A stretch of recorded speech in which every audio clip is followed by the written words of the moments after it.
humility. Tired of being tired, I'm tired of false stability. I just wanna make a couple dollars, fly to Italy, take a trip to Golan, travel to the motherland, spend a couple of dollars in villas overlooking sand, disappear with the phone, just a couple of plans. I wait, remember I'm on the planet where little men kill each other for change. It's insane, need a plan somehow, gotta get on my feet, arouse from sleep, no time to be concerned with the luxuries of the beach. We trap, how did we get so fascinated with we? My people dying too fast, can't lose a minute, we need to rise. As I try to envision the first steps, get distracted of stress and lose sight of the rest. It's too hot to think, it's too hard to rise. In this pot we sink, and we all reside inside. If you slip or you fall today, don't lose your grip, don't you fall away. Stand up 7 times and I'm praying for the tribes, and I don't wanna lose you. Slip or you fall today, don't lose your grip, don't you fall away. Stand up 7 times, man, I'm praying for the tribes, and I don't wanna lose. I hate the throwaway bars, I hate the arrogant way. I hate the music the father ain't never given to play. We wonder why we in hell, we even killing the faith. We look just like all the people we say are lost in their way. I pray as you listen, each of these bars will hit them. Even to all them niggas disguised as brothers in faith. Guess the light's on you, the more eyes on you, the more your weaknesses are seen. Your disguise won't do. Look to the skies, who surprised all the champions and guys you looked up to, you find they were all trying to. The nation still got gods. Kill the spirit for it, kill our odds of getting out here alive. If you slip or you fall today, don't lose your grip, don't you fall away. Stand up 7 times and I'm praying for the tribes, and I don't wanna lose you. Slip or you fall today, don't lose your grip, don't you fall away. Stand up 7 times and I'm praying for the tribes, and I don't wanna lose you. Cause I only give you truth. I pray the spirit give you juice too. I've been with you through the trials, now I'm with you till you make it, and I never wanna lose you. He said I'm with you to the end. No greater love ever been. Man, I be praying for my twins, everybody in the tribe, make it to the end. Cause I only give you truth. I pray the spirit give you juice too. I've been with you through the trials, now I'm with you till you make it, and I never wanna lose you. He said I'm with you to the end. No greater love ever been. Man, I be praying for my twins, everybody in the tribe, make it to the end.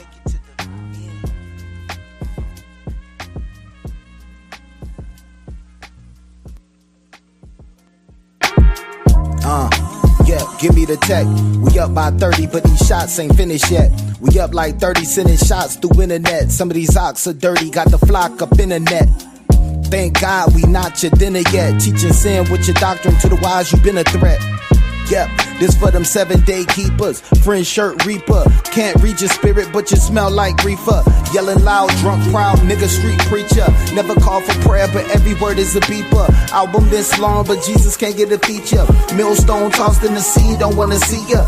Like that, a lot of brothers praise these artists, we fight that. Saying you in love with the law, but you attached to the image they created, and dog, we biting back. You got bars, that's cool, we at the start of the end. What you gon' use it to do? Make these brothers repent, but you want brothers attend. It's at your biggest events, even if they dead in the spirit, this is the spirit's revenge. Just keep your head in the spirit and guard yourself from the sin. Each melody in your mind, it ain't too late to rewind. And remember why we decided it's about time if you choose to.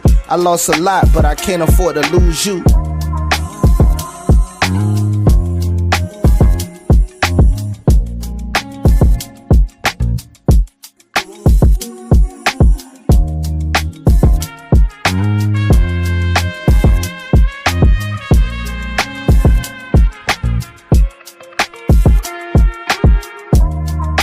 Slip or you fall today, don't lose your grip, don't you fall away. Stand up 7 times and I'm praying for the tribes, and I don't wanna lose you. Slip or you fall today, don't lose your grip, don't you fall away. Stand up 7 times and I'm praying for the tribes, and I don't wanna lose you. If you slip or you fall today, don't lose your grip, don't you fall away. Stand up 7 times and I'm praying for the tribes, and I don't wanna lose you. Slip or you fall today, don't lose your grip, don't you fall away. Stand up 7 times and I'm praying for the tribes, and I don't wanna lose you. If you slip or you fall today, don't lose your grip, don't you fall away. Stand up 7 times when I'm praying for the tribes, and I don't wanna lose you. Slip or you fall today. Don't lose your grip, don't you fall away. Stand up 7 times when I'm praying for the tribes, and I don't wanna lose you.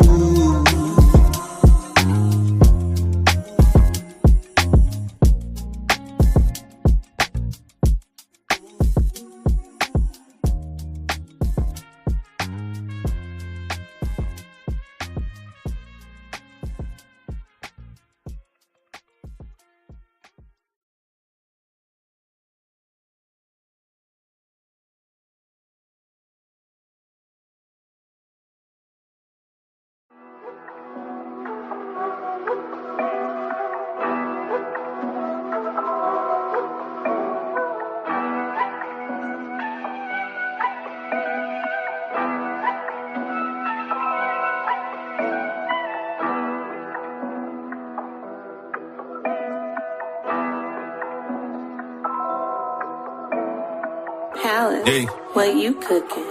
Yeah. This one probably got the angel jamming in the chairs. You call him Jesus, I call him Yahweh Shah. It don't come from the script, it sound like Yahweh. Yahweh Bashim, Yahweh Shah, Hamashiach. Fake Jews in the name and they scared of us. Break bread with the heathen, I'd rather not. China want war, Russia want war. Babylon, see your time is running out. Yeah, I done read Isaiah, Jeremiah, Daniel. I feel like I'ma see the King David. I've been cursed since birth, hung with the wrong niggas, uncircumcised. I ate from the wrong table. Was confused before, ain't read the script, and you could tell. I swore it was all fake till I realized how history disappeared. It was coded by a world that won't save you. Yahweh gon' make sure we get it. Lord willing, I get it. Lord willing, I see the day. That's why I ain't trimming on my beard, just trimming on these beards with these fringes on my waist. I don't care about images, just care about building up and enduring through my faith. I don't care about images, I just care about building up and enduring through my faith. I will never forget thy precepts, for with them thou hast quickened me. I am thine, save me. I am thine, save me. I will never forget thy precepts, for with them thou hast quickened me. I am thine, save me. I am thine, save me. I will never forget thy precepts, oh no, no. Oh no. Most High willing, I keep that frame of thought. And that's most High willing. Everyday battling flesh, getting ready for the war. That's why I gotta repent, pray fast, move on. I am thine, save me, because thine enemies make a tumult, planning schemes. That's why the world waxing weak, gave up the world and the we to serve the Lord as my King. We got the faith, yeah, we believe. Sooner than later, you gon' see. Every eye shall see, every knee shall bow. God has power. If you fit the curses in Deuteronomy, well, that power is ours. Time is running out if you ain't on the boat like the days of Noah. 2 Peter 3 and 6, go to 7. Work out your salvation. Gave me the precepts. Running this race. Pray I'm enduring to the end. Pray I'm enduring to the end. Work out your salvation. Gave me the precepts. Running this race. Pray I'm enduring to the end. Pray I'm enduring to the end. Hey, Shalom Israel, Shalom, Yahweh Shem Yahweh Shabbarakadam. Alright, this is Captain Yonatan from the Anointed House of Saints. Bring a verse of the day for y'all today, man. This is the book of Deuteronomy chapter 5 and 29.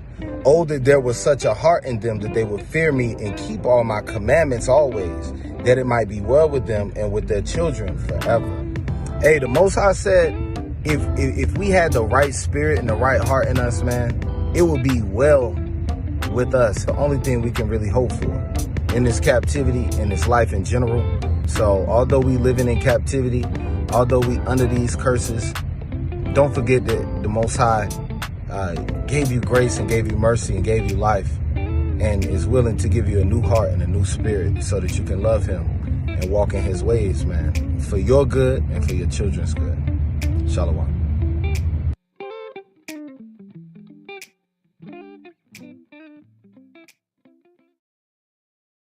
Shalom Yasharala. This is Captain Kano with the Anointed House of Saints. I got the scripture of the day. It's Ecclesiastes chapter 7 and verse 7. And it reads, surely oppression maketh a wise man mad, and a gift destroyeth the heart. So our people that don't realize that we are being oppressed, they happy-go-lucky in this world, you know? They don't want to see anything happen to the other nations. But the people who understand that we are being oppressed, it makes them mad. It's going to make your blood boil. At some point, we're going to all be like the Incredible Hulk and want to go wild. And it says a gift destroys the heart. The gift is that these people are giving to you, can we all just get along and stick together? And that's destroying you inside. Again, this is Captain Canole, Anointed House of Saints. Shalom. AHOS. It's your Captain Shaquat, or Northern House of Saints, here to give you the verse of the day. We're going to go to Proverbs chapter 22 and verse 29. Seest thou a man diligent in his business? He shall stand before kings, and he shall not stand before mean men. Do you have your business in order? You have a business, your job, 401k, life insurance, whatever it is. Do you have everything in order, right? Because if you do, then like it said, you're going to stand before kings. You're going to stand before people that is like-minded. You're going to stand before people that can lift you up as you lift them up, right? And then it say, he shall not stand before mean men. You don't want to stand around these bums. Look at your 5 friends. If they ain't doing nothing, most likely you ain't doing nothing. So get your stuff in order, man. I'm your Captain Shaquat. Shalom. AHOS.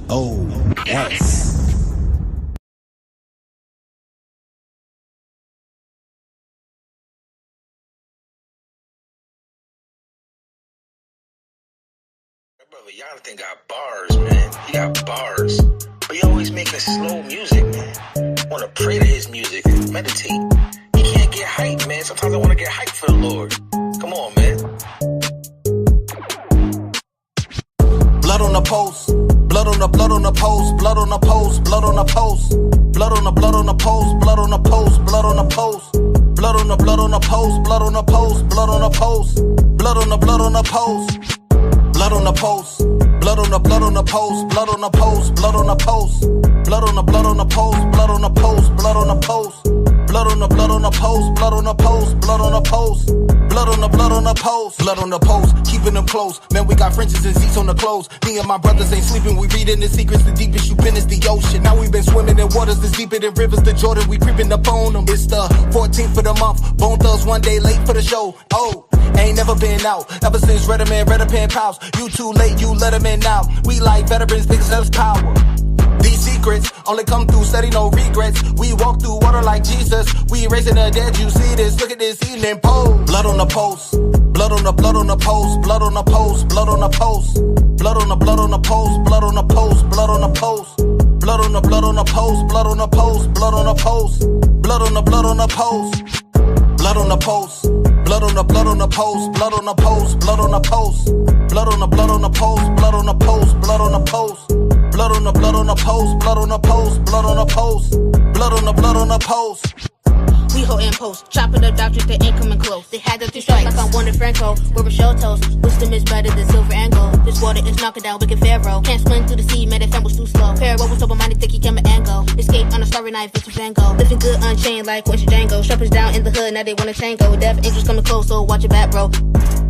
Watch your back, bro. We grilling that lamb, we gon' eat that. That bread, a bit of herb, we gon' eat that. Doing this till your how come and see that.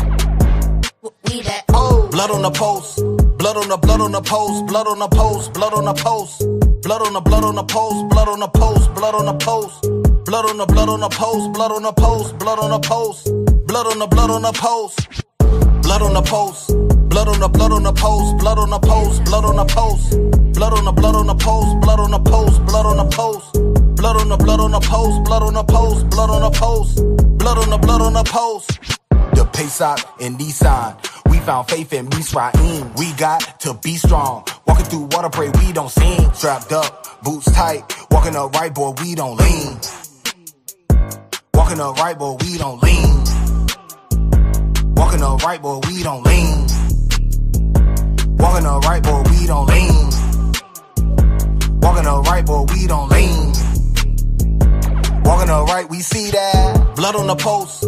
Blood on the blood on the post, blood on the post, blood on the post, blood on the blood on the post, blood on the post, blood on the post, blood on the blood on the post, blood on the post, blood on the post, blood on the blood on the post, blood on the post, Blood on the post, blood on the post, blood on the post. Blood on the post, blood on the post, blood on the post.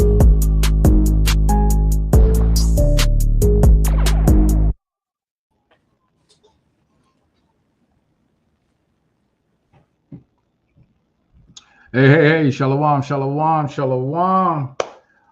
I want to welcome everyone to another Friday Night Focus with Anointed House of Saints. I'm Officer Knock, and I am so glad to be here with some strong brothers. I'll let them introduce themselves, then we'll go ahead and get class going. Shalom, shalom, Israel. I'm Officer Boaz. Shalom, shalom, Brother Kowal. Good to be here. Let's go ahead and get this thing cracking, man. It's time to get this information out.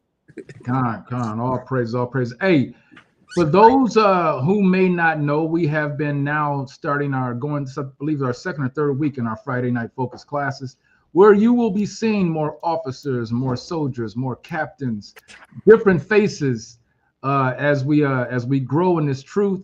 So I want everybody to understand that we are a Hebrew Israelite school. So because of that, we want you, especially on these Friday Night Focus classes, to get your notepads, get your pencils, get your highlighters, get your Bible.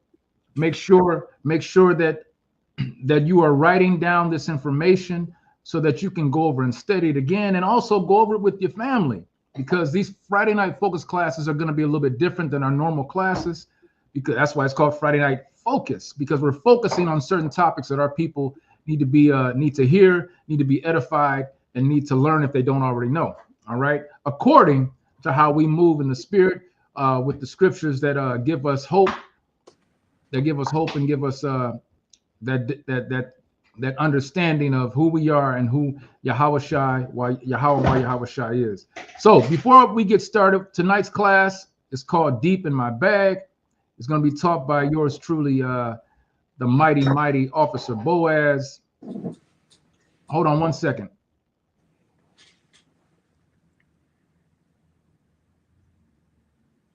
Slack it. So, but before we get started, I want to go ahead and first give all praise, honor, and glory to Yahweh by Hashem HaMashiach Yahweh Shai. I want to thank our people for always being with us. Let me go ahead and give the short rundown of those who have joined class this evening on this Shabbat evening, as a matter of fact. Let me go ahead and give shout out to Sister Johanna. Shalom to you, sis. Shalom to the mighty Tank Gun, Brother Tank Gun. Shalom. Shalom to the mighty Revolution Reborn. Shalom. Shalom to the mighty Captain Shaquat out in the bay. Shalom. Shalom to that mighty soldier, always DT Twan. Shalom to you, brother. Shalom to Sister 2112. Shalom, sis. Shalom to Sister Charlicia. Shalom to the mighty Officer Shemaiah. Shalom to that mighty officer. I forgot. I was about to say the Bay, but he in Vegas. Shalom to the mighty soldier Araya. Shalom to you, brother. Shalom to Sister Belin. Casa de Shemaiah. Shalom. Shalom to that mighty officer Banyamin down in Columbus. All praises. And for those who come in later, I give shout out at the end of class. If you go ahead and post a comment or post the shalom. But this is, we're going into our Shabbat. So let me go ahead and pull up also our calendar for us real quick, just to give some updates and dates of upcoming events, upcoming feast days, and things like that. New moons. Right now we got looks like we have what we got next on the calendar. Coming up on Monday, I think that's Monday. We got a new moon. New moon. We got a new moon coming up. No, it's Slakia. Give me 1 second. It's Tuesday. Yeah. Oh, it's on a Tuesday? Okay. So that'll be the third month, the third moon. We will be having a teaching, a lesson on that evening. So please be aware and stay tuned and join when we have that lesson being taught. But all praises for that. Of course, we also have the first Feast of First Fruits coming right around the corner also, which will be taking place, well, pretty much in different areas, but some of the soldiers, some of the officers and captains will be up in Chicago with Captain Yawasop, bringing the first Feast of First Fruits up there in Chicago. So those who are able to attend, hey, pull up. All right. Reach out to us if you want directions of where we will be, we'll get that information to you. Also, any brothers who are wanting to build their brick with the Anointed House of Saints, you can do so by sending us your interest through email at anointedhos@gmail.com. Any sisters who want to put work in and help this congregation, to build this congregation, please do the same. Send in your interest to our email at anointedhos@gmail.com. Let me see, what else do we have? I don't think we have anything else that we got going on, unless you brothers want to bring something out before we start. Nah. Well, yeah, we can go ahead and get started, but you know, as always, man, we here in the building. My people in the chat, man, y'all wake up, man. This is some great information we're going to get out to you guys. Basically, it's in regards to something that has always troubled us in our community, and we're going to try to help get this information to you guys so that you will be better stewards over what the Most High is giving you. So take your notebooks, your pens, your pads, your pencils, get your Bibles out. We got a couple of precepts and everything. We're going to keep it straight and direct to the point. Let's go ahead and get it out of one. So I know everybody see the title. Hey, matter of fact, like, you know, y'all see me on the screen. Hey, man, smash the like button, share the class, and Adawan Knock, like he said, man, you gotta subscribe. I know a lot of y'all already on here subscribers, but go ahead and like and share the video, send it to your friends, your family. This ain't gonna be a class where it's like we about to give you like 1,000 precepts, because I know you see the title, Deep in My Bag with the Money Bag. So you probably thinking about the same old, you know, money, root of all evil kind of thing, concept and all of that, which we can go there. You know what I'm saying? Kawal, can you grab me 1 Timothy 6:10? Just so we're going to go ahead and get that out the air right now, right? So there ain't no confusion, because we are going to be talking about money on this class. We definitely are going to be talking about money. But so there ain't no confusion, go ahead and bring out that precept, Baba Kashah. This is the book of 1 Timothy chapter 6 and verse 10. And it reads, "For the love of money is the root of all evil." Salakia, go back, read it again, and read it slow. It's the book of 1 Timothy chapter 6 and verse 10. And it reads, "For the love of money is the root of all evil." Salakia. So we know the love of money is the root of all evil. If your focus is, if your mind is set to where you like, you know what I'm saying, you have a deep, hard desire about money, like you can't do nothing without it. Don't get me wrong. Do you need money to be able to fend for yourself, to be able to eat food and all of those things? Yes, right? But when you put your love into it, like when you doing things that you're not supposed to be doing for the money, now you going out the way. Now your love of money is deeper than what the necessities that you need it for. You know what I'm saying? Mm-hmm. You're not supposed to be, it's not supposed to be the love of money. You're supposed to be loving the Most High. That's right. That energy need to be going towards the Most High and being obedient to the Most High. Because when we put our focus on Him and we show Him that we love Him by keeping the law, statutes, and commandments, what does He do? Like Yahushua said, He'll give us whatever we ask, right? That's right. So now we got that out the way, right? Now let's tap into these things about money. Not, if you can pull up the first slide regarding financial literacy. If anybody in the chat, because this is going to be an interactive class, so please feel free to, you know what I'm saying, ask questions, write in the chat if you know. Matter of fact, does anybody know what financial literacy is? And if can you pull that up while we see if anybody respond? Because I know the people probably sleep, even though Kawal told you to wake up. Like, wake up. Wake up, my people. Wake up. Wake up. Give me 1 sec. I got you. Kind. Somebody drop in the chat what financial literacy is. Because this is important. This is important for our community. A lot of us don't know certain things, especially when it comes to financial literacy. A lot of us don't know certain things when it comes to money. We know about taxes, right? We know about taxes and that we got to pay taxes. We know, and I don't want to get too deep in this lesson just yet, but we do know that some people, they pay lesser taxes than we do, and they make more money than we do. That's right. These some good answers. So Revolution Reborn says literacy is the ability to read, so understanding financial principles, right? The brother Tank Gun said the ability to talk money. And that's a fact. That's a fact. And you got to have the ability to be able to talk money, right? I'm not saying fall in love with money, but understand it. Just like if we can go into the Bible to be able to understand how to break it down, right? Because the Bible teaches us how to be able to go precept upon precept, then we can understand in this world certain things that knowledge that, you know, we weren't privy to, right? Because it's out there. It's everywhere. You got ChatGPT, you got Google, you got Yahoo, Bing searches, you got people who writing books about it, right? And a couple books we're going to get into on this is one, Rich Dad, Poor Dad, and then the brother Jonathan's book, A Time After Forever, right?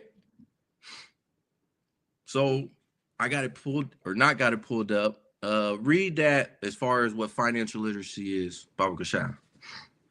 God, financial literacy is the ability to understand and effectively use various financial skills, right? Including, go ahead. Nah, go ahead. Okay. God, including budgeting, knowing how to plan and manage income and expenses, saving, understanding the importance of setting aside money for future needs, investing, learning how to grow money through stocks, bonds, or other assets, managing debt, using credit wisely. Let me read that again. Managing debt, using credit wisely, and knowing how to pay off loans efficiently. Understanding financial products, knowing how bank accounts, insurance, loans, and credit cards work, and planning for the future, making informed decisions about retirement, emergency funds, and big purchases. In short, financial literacy helps people make smart decisions about money so that they can build stability, avoid unnecessary debt. Let me say that again. Avoid unnecessary debt and achieve their goals. So from the list that the brother just read, all of these things are important to know with having some type of knowledge on financial literacy. A couple key things, like the brother repeated, in managing debt and understanding financial products was what? Using credit wisely, right? And knowing bank accounts, insurance, loans, and credit cards, how they work. Because coming into the world, like, you know, we become adults. You 18 years old, now you leave your parents' house and you do what? You know what I'm saying? You go out to the world, you get a job, you either go to college, go get a job, get your own crib and stuff like that, right? And now you have access to your credit. And though you have access to your credit, nobody tells you how to utilize and how to work the credit, so you don't get into a financial situation where you go into debt. Now, and I don't do this to, like, you know what I'm saying, I'll say it like this. Drop a 7 in the chat if you ever experience financial debt. How about that? Drop a 7 in the chat if you ever experienced financial debt, because I'll say I have. Same here, Adawan. That's a great point. Brother said, knowing how credit works gives you leverage. We be afraid of it because we don't understand it. That's a fact. That's a huge fact. We afraid of it because we don't understand how credit works, right? But if we understand how credit works, if we understand how to do things with loans with the banks, Khan, the brother Kadar said, we in debt till this day. Khan, this is the reason. See, and this is the exact reason why I wanted to bring up this class, because what he's saying is absolutely true. A lot of us are in debt, for real, for real. You know what I'm saying? Like, this is. Can anybody drop a 7 in the chat if you got some money saved? And I don't mean you. I ain't talking a whole lot of money. It could be a little bit of money. Mm-hmm. Can any of us say we got some money saved? Just a little bit. Kawhi, you got some money saved? Yes, sir, I do. Just a little bit. It ain't just gotta a little. Every little bit count, out of one. Kind. Every little bit does count. He's debt saved. No.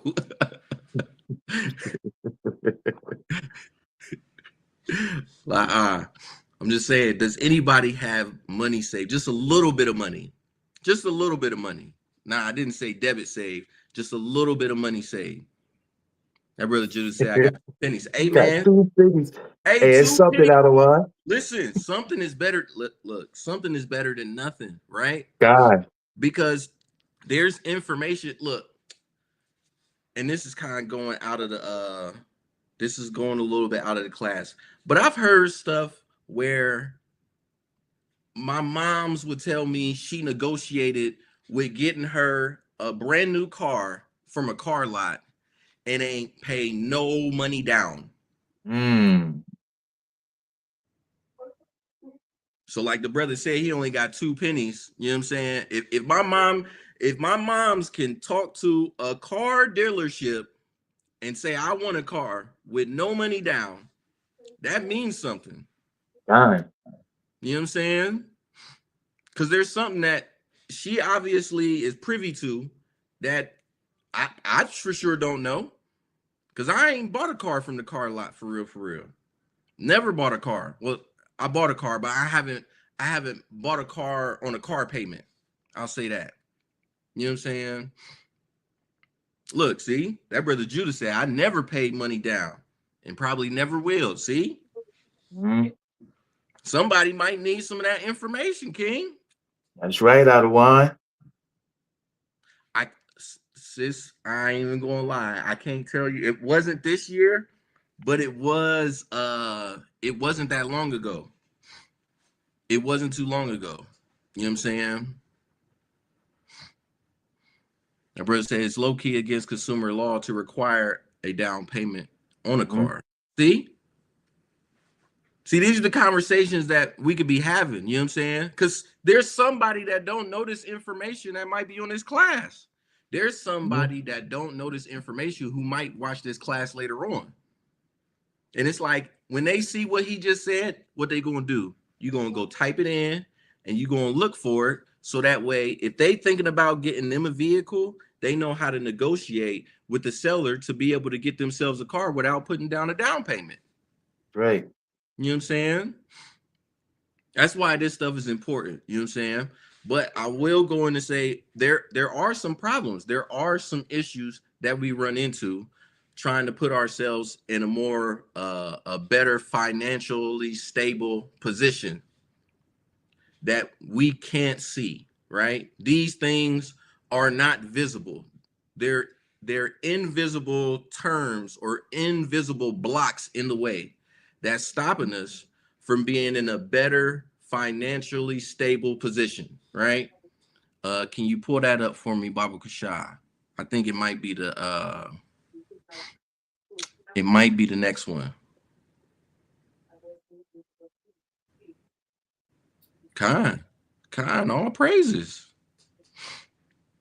Hey, I would love to find out the information where it's like you ain't even had the money for it, and they still had to handle things.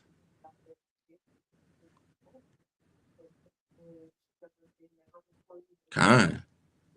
So what are some things, what are some blockages that are in the way when it comes to us being financially stable, right? So you got something here regarding economic and labor injustice, right? We know that there is major economic and labor injustice, right? What are some things? Type some things in the chat, y'all, that you would identify as being labor injustice that's not on this list. And Carl, you could read off read a couple of those. I'll say, Con, just go ahead. So, economic and labor injustice. Number one is wage theft. And we just had a conversation about this, as a matter of fact. And I remember that. When employers withhold wages or deny benefits rightfully owed. Wow. That's heavy. That particular subject can go either way if you really think about it, which I know you'll probably get into. The next thing is exploitation, taking unfair advantage of someone, especially in a labor or economic context. Right. So this is a good way somebody can be exploited. I'll use me for an example. I was working a job, and there was things that I was doing more, but I wasn't being compensated for the things that I was doing. I might have been like, I might have got congratulated, you know what I'm saying? But it was like, I'm not being compensated more as I should have been. And sometimes we set ourselves up in that situation, right? Classifying employees as subcontractors when they are employees and should offer benefits. Hey, that's a fact. That's something that's huge here in Virginia, as a matter of fact. I'm actually working in a payroll department, and we've got people that are working as subcontractors, classified as subcontractors. It's running rampant all throughout the city of Richmond and basically through the state of Virginia in certain areas. And people need to, honestly, our people need to know this stuff, man. So yeah, he's right about that. Yeah, man. And when these are the things that I'm saying they're the problem, right? These are the things that are in the way. These are these roadblocks that we run into where we have these issues, you know what I'm saying? And, you know, normally when we're not looking for these certain particular terms to be able to identify what exactly the problem is, we just look at it like, you know, it's the workforce, or, you know, it's Esau's world and this how they got it and all these other things, right? Like, I'm not going to say they're excuses because they're definitely valid points, but there's these particular terms that they're utilizing to be able to have you say other things without acknowledging what exactly it is when it comes into stuff like economic and labor injustice, right? Can you go to the next one? Knock, Baba Kashai. Definitely take a picture of this when y'all on the class, if we going too fast. Read this next one down there. That's social. Nah, you was on the right slide. Yep. Social and political consequences. Right? Yep. First up, we've got systemic oppression. Institutionalized inequality that affects entire groups. Now that's big, right? Because that's a true statement to us as a people, right? The systemic oppression is something that is affecting us as a group, right? See, they got the terms for these things, and we might know some of them, right? But there's a list of them. You got a bunch of different stuff. Read another one, Kawal, Baba Kashai. This one is interesting. Economic disenfranchisement, exclusion from economic opportunities or benefits. Look at that. You know what I'm saying? Now you're excluded from certain economic opportunities or benefits. Like, I'm gonna give another example where I live at in my community, right? And they do this. We know about redlining, right? redlining in the community, right? Check this one. Ooh. Check this out. This sugar honey iced tea right here, so funny. This is so funny. I find it's hysterical. So my mom's talking to me about how there's houses around us that are getting repaired on, or they're getting worked on by the government, but our zip code 43219, they're not coming and touching, right? So it's like our house is right here and this other zip code is right here. Like literally you can walk there and it don't even take you 5 minutes. And they're working and doing stuff over here in this neighborhood with these houses and doing whatever as far as they're allowing certain government help and assistance with homes and things like that to fix windows, fix doors, fix siding on houses, do stuff like fix your roof and everything like that. But over in our community, and my mom, she was telling me about this. She was like, she was looking and trying to find it, but for whatever reason, they went everywhere around our zip code and went to the other neighborhoods, right? That's an exclusion from economic opportunities and benefits. Or how about this, Adawan? So they do this now, and they've been doing this for like years upon years now. So what they do is that they take the people that were in these quote unquote subsidized housings, which we all know is the ghetto. Mm-hmm. And they sit here and say, hey, we're going to do X, Y, Z with this neighborhood and we're going to make it better. But they move the people that were actually in those particular subsidized housings out of those housings to do what they need to do there, which in turn raises the property value. Yep. And the same people that you moved out are coming back to that same neighborhood that they grew up in. It could be like even the grandmothers and things that have been in that neighborhood for years. And they come back into that neighborhood, and the next thing you know, they can't afford it because the land value has gone up, and they can't get back into that specific housing, which was once their neighborhood. So what happens to them, which goes on to that disenfranchisement thing that we were just speaking of, right? This is happening all the way across the board. No one is exempt in our culture. Our people are caught up in this thing, and this is how they put us in the positions that they put us in every single year. And then when you look and you try to do your best to make good, or you're trying to take control of your finances and everything, there's always one little thing that's going to stand in your way of you being stable in this nation. Okay. Hey, look. And there's another one right after that marginalization, because that's another thing, right? Exactly what Kawal's explaining. You got marginalization that happens, right? Where they do what? They push groups, what they say, they push groups out to the edges of society with limited power or access, right? There's a group of people right now that we could point a finger at. You know what I'm saying? And say they did this to them. Right. Right? Somebody put in the chat, outside of us, a group of people that they did this to. You know what I'm saying? There you go. You got Hispanics.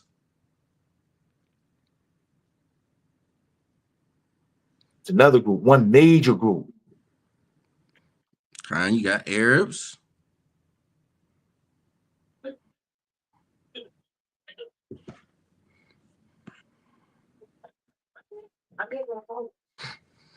They say Revolution Reborn. They the only ones.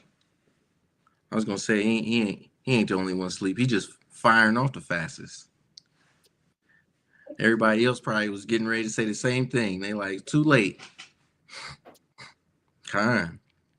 What else we got? So another one there, we got social unrest, right? Where you do protests, you got protest strikes or violence caused by inequality or injustice, right? And we know we all familiar with this. You know what I'm saying? We all familiar with the injustice that happens with the so-called Black, African American, Hispanic, Native American communities, right? Mm-hmm. And what do? You know what I'm saying? We do things like protests, but you know, it's the protests, but it's the what is going on after the protest is the issue, right? Because we do the protests, we all gather together to do the protest, but then what's going on after we do the protests? Exactly. Kawal's shaking his head because it ain't nothing. It's just like we gathered together to band together to make a point for something. But as far as making it a bigger effect than just a protest, that's it. Mm-hmm. Right. Or even this, Adawan, they do the protest and everything. They're thinking that they're moving something by doing a protest, number one, when nothing's really happening anyway.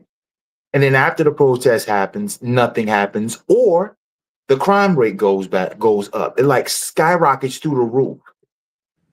Oh, of course. That's all. That's what the system does. That's the point. Yep. That's the point. So they can so nothing comes out of the protests. It's like they have to implement or put something in the way to distract people. So we go back to regular old lives, like Knox said, back to business as usual. You know what I'm saying? Mm-hmm. Back to your jobs, back to school, back to doing whatever nonsense that the regular stuff that you're doing. I ain't even gonna call it nonsense. The regular stuff that you've been doing. You know what I'm saying? Same old same, right? Can you go to the next slide, Baba Kashar? Please, brother, please. If you be so kind.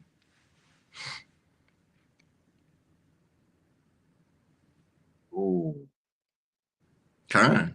Get to it. Let's get to it. Get to it. Yeah. Check this out. Look at it. Read this definition on economic theft. John, economic theft definition. Economic theft refers to the unjust or illegal appropriation of wealth, resources, or labor, often through systemic means rather than direct crime. Right. This can include exploitative labor practices, wage theft, which is huge, corporate tax evasions. I know you guys been hearing about these big businesses doing that, or policies that disproportionately benefit the wealthy at the expense of the working class. Okay. So look, in the beginning, what do you say? Economic theft refers to the unjust, illegal appropriation of wealth, resources, or labor. Like they got terms like this with a whole breakdown. You know what I'm saying? Yep. They have a whole process that they utilize of a term that's defined on what exactly they're doing and how they're doing it, right? The illegal appropriation of wealth, resources, or labor, often through systemic means rather than direct crime. So now they told you, we ain't even got to do a direct crime where you could take us to court and have us in front of the judge to sit back here and bring your complaint with the lawyer who's going to fight for you to say this is what they did, because the way we doing it, it's dang, what's the word I'm looking for? It's so skilled. They're so skilled at doing what they doing. It's like they can't even, it's like they can't get caught. It is like Is that called crafty counsel, Adawan? It is called crafty counsel. I know you got it. Go ahead, bring it out, King. I gotta pull that up. Hold on, Adawan. Look, man, while he grabbing that, it says example, when companies avoid paying fair wages or evade taxes, while profiting from public infrastructure and labor, it could be seen as a form of economic theft. Hey man, you got these businesses out here, these jobs that we work for, you know what I'm saying? They'll profit and get all the money that they gonna get in a time span and decide that job that you was at for 10 years, you know what I'm saying? Who you thought they had some you thought they cared about you or whatever, they decided that they're gonna take all their business and move overseas. And they gonna lay you off. And then they gonna give you a what's it called? Severance package, right? Right. They give you the severance package. What comes with a severance package? What comes with a severance package, Qual? You know? Severance packages, they give you I want to say, like, you know, whatever monies it is that you had held over or whatnot, which they feel is going to be enough for you to try probably get by before you find another job if you're still of working age. Right. They give you these which I call paper tiger benefits called COBRA. That is supposed to be for your medical and your dental and your vision and all of that stuff to try to keep you on or whatever, but then tell you that you got to pay out of pocket for stuff like that. So that's another thing. Right. The other thing is that even if you wanted to come back to the company, and this is the trip part. If you even wanted to come back to the company and work for that company, you've generously given your years to or whatever, they make it harder for you to even get back into the company once they let you go. So severance package? Yeah. Is it really worth it? No. And they do that to continue to line their pockets with the funds and the monies it is that they pull in every year, which is in the top millions, trillions, and billions. Right.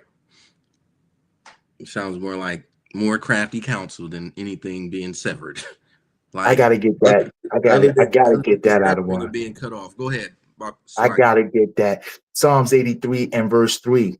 They have taken crafty counsel against thy people and consulted against thy hidden ones. Hey, see, the interesting part about how deep this goes, we bring this scripture out about a lot of things, but this is probably the first time you heard it in this setting. And it's like, you can use this even in financial stability, you can use this scripture too, right? You can use this scripture too with their system that they've created to be able to keep us where we at. Right? Is there more on that? Shalakia.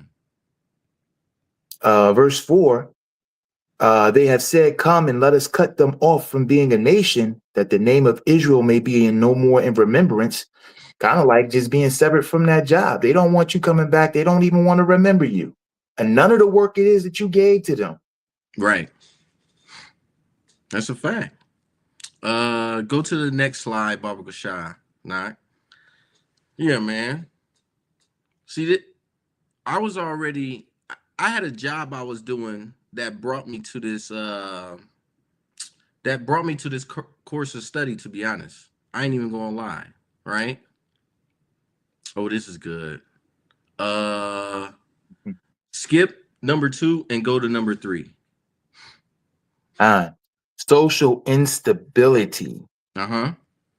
Social instability refers to the breakdown or weakening of a society's structures, such as governance, social cohesion, or economic security.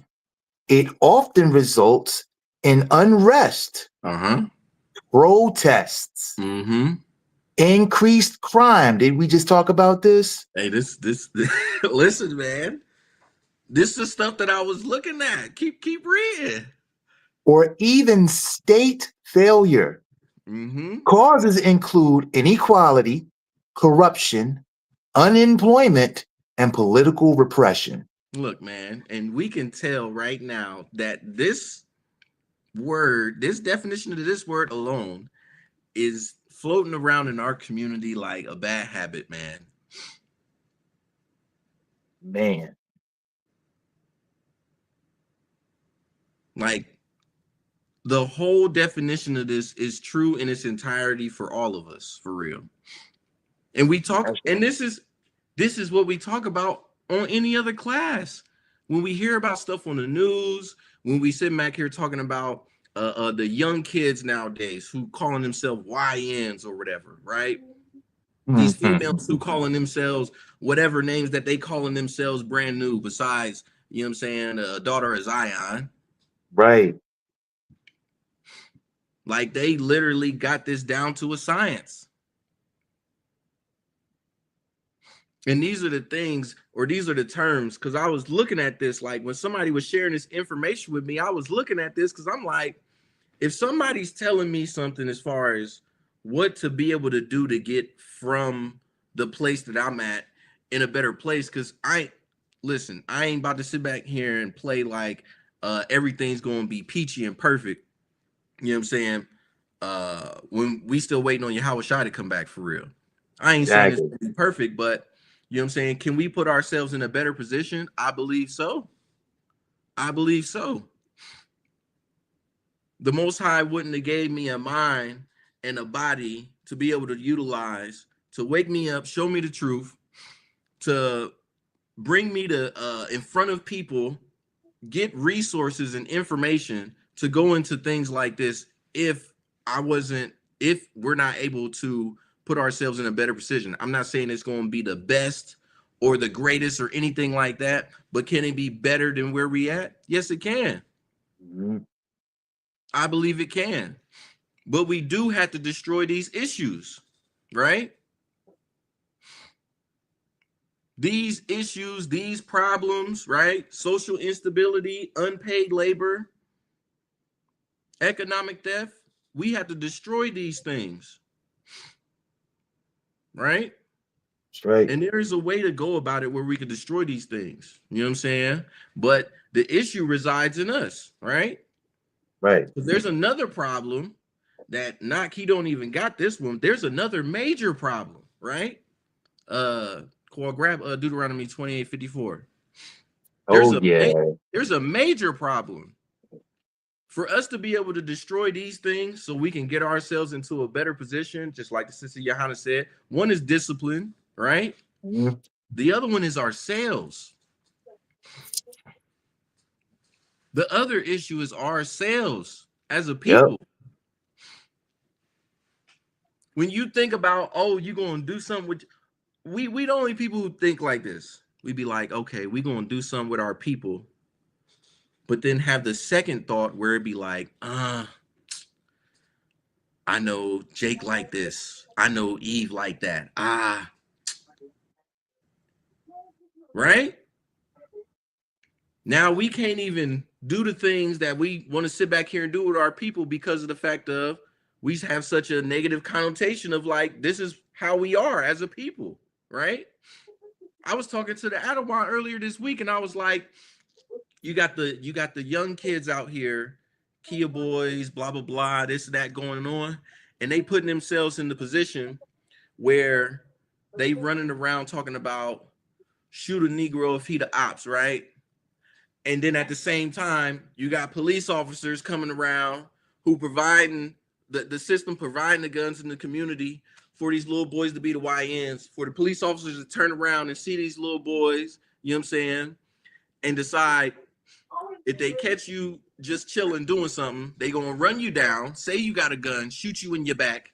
Now, you saying shoot a Negro if he the ops, they saying shoot you because you are who you are. Now it's just double death on one side, and it's all one-sided. Yep. And the question goes, who's going to speak to these YNs, right? Who's going to speak to these young nigglets? Because somebody got to talk to them. That's right. You know what I'm saying? This is stuff we need to be sharing with them. Mm-hmm. so they don't go into the same situation that we in, right? We grow up like this, right? You can't wait until you grown. Drop a 7 in the chat if you had that mentality. You couldn't wait until you was grown, and you had that mentality. You couldn't wait for you to move out your parents' house. Drop a 7 in the chat if you had that mentality. Come on, man. I know y'all. Tell you, I ain't got a wine. Come on, man. Straight up. Digging into that childhood. That's what it is. We were all like that. And then you got out into the world, and you was like, damn, it's real out here. World started kicking your ass. Right? Boy. Oh. Matter of fact, hold on. Keep dropping. You about to drop more 7s in the chat. Drop a 7 in the chat. You got out the house 18, or even it could be 18, 21, 22, whatever, right? You got out the house at 18 or whatever, went out into the world, got you a car, got you a crib, had you a job and all that stuff, lost it all, and you went back home. Drop a 7 in the chat if you had to go back home. Goodness. Man. Like I'm sure whoever is watching this class, like Take said, man, 70 times 7. Like, let's keep it a buck. God, right. I don't care how old I was. Listen, man, I know I had to turn around and come back home. And it's like, why is that, right? But riddle me this. The Indian man, right? Or let's say even a Hispanic family, you know what I'm saying? How do they operate? How do they operate when it comes to their kids? Right? Because you'll see, I just left the Indian household today, and they had a bunch of people in their house. Like they family was all in their crib. Me and my boss talking to one man, handling business, while the wife being in her wherever you want her being in her feminine state, being a woman to her husband, sitting back here talking about would you men like some tea? Would you gentlemen like some tea? Because they offering tea and stuff like that, right? Unfortunately, my mother. That's unfortunate for real. Curses be tearing us up, right? Woman offered us some tea and everything like that. They kids in the house and all that, and they don't look young. They look like they grown. They look like they about 18, and they still at home because the way they do things structurally is different from how we do things, right? They could send their kids to college, and after college, they kids, it's possible they can come back home and they could live in the parents' house, you know what I'm saying? Put themselves in a good financial position so that way the parents can, knowing that they're in a stable position, they can sustain and go and live in their own cribs. You know what I'm saying? Elam and most of the nations are structured. Khan. Shalom, King. They structure in them ways, man. The way they be doing stuff is different, but we not looking at that. We too busy talking about, man, it smell like too much curry over there.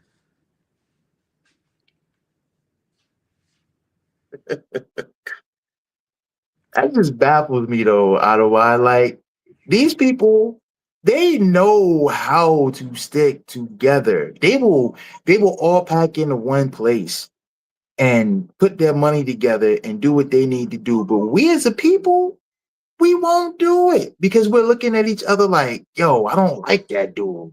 I don't like that girl, man. And that speaks to exactly the scripture that you were pulling, Deuteronomy chapter 28 and verse 54. And I like to call it the ultimate curse because until we can get past this, ain't no way we're going to be able to come together as a people, right? Facts. And it reads, so that the man that is tender among you and very delicate his eye shall be evil toward his brother, and toward the wife of his bosom, and toward the remnant of his children, which he shall leave. Yeah, man. This right here is systemic instability at its best, for real. That right there is systemic instability at its best. And the crazy part about it is we can go out into the streets and we could read that to our people 1,000 times, and I ain't say someone will get it. And all praise be the Most High that person do, right? But I do know this: there's also other things that we can do to be able to reach the masses, like helping in the community. You know what I'm saying? Doing food drives, doing back to school drives, things like that. You know what I'm saying? The urban wealth initiative that them brothers got. You know what I'm saying? That Jonathan and Judah doing, right? That the civil I was about to say civil rights, the civil exchange, I believe that's what it is. Yeah, the civil exchange, right? All of these things, all of these different avenues we had to be able to do something to help our communities, right? And to bring them to the word at the same time. You know what I'm saying? It can happen. Some people had to be reached in a different type of way. Sometimes, you know what I'm saying? Just some of us, because we all different. We learn different, right? I'm a visual learner. I'm not a person you could tell something to and think I'm gonna just pick up and do it. You know what I'm saying? If you visually show me, you know what I'm saying, I'll look at what's going on and be like, all right, this is how I need to go about doing it. I might even become innovative and, you know, switch it up and make the process more smoother and even better, depending on what it is. You know, some people you can just give it to. You can give the paper to or give it the work to, whatever, and it's like they'll figure it out and solve it, right? But we all have different ways of learning, you know what I'm saying? And that's important. Time. So with that, you know what I'm saying? I don't know if Knock got this. Knock, can you pull up this Rich Dad Poor Dad? Because I did say we was going to go into that. Because some of the information that's in here, in this book, is vital. Some of the stuff that he's bringing out and that's he's explaining to them as kids. So if you haven't read Rich Dad Poor Dad, you know what I'm saying? I'm sure some people have, you know, jump to page 32. There's he's talking about the differences between his rich dad and his poor dad, right? Like his rich dad will have this concept, and we gotta reading this made me want to say we have to change our way of thinking first, right? And the first thing we gotta do with changing our way of thinking is this. Say there's something that you want. Kawal, say there's something that you want, right? And it costs a lot of money. What do you normally say? Oh, you got to save for that. You got what? You have to save for it. That's the normal thing, right? Yep. Now that's the mindset we should be having, right?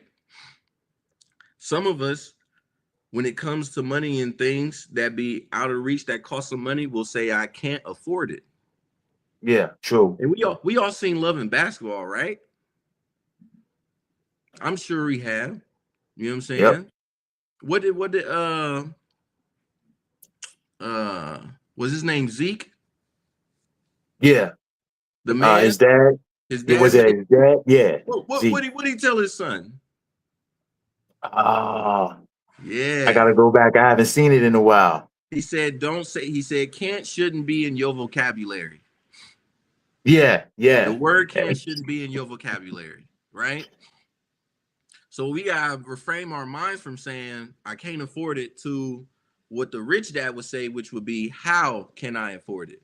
Like Right. Paul said, what'd you say? You gotta save for that. Gotta save for it. Right? He already putting himself in a different mind setting because he's not looking at things that cost a whole lot of money and saying, I can't get it or I can't afford it. He's saying, I got to save for it. You know what I'm saying? Which is like the first step to being able to change our way of thinking. See, now, when you start thinking like that, then the next phase of thinking, it goes to from I got to save for it to, if it costs a lot, how can I get to that faster? Because, for example, he say, I got to save for that, right? You know how much money you make a week or every 2 weeks or whatever, right? In totality, a month. If it takes you, after bills and expenses and all the things that you got to take care of, right?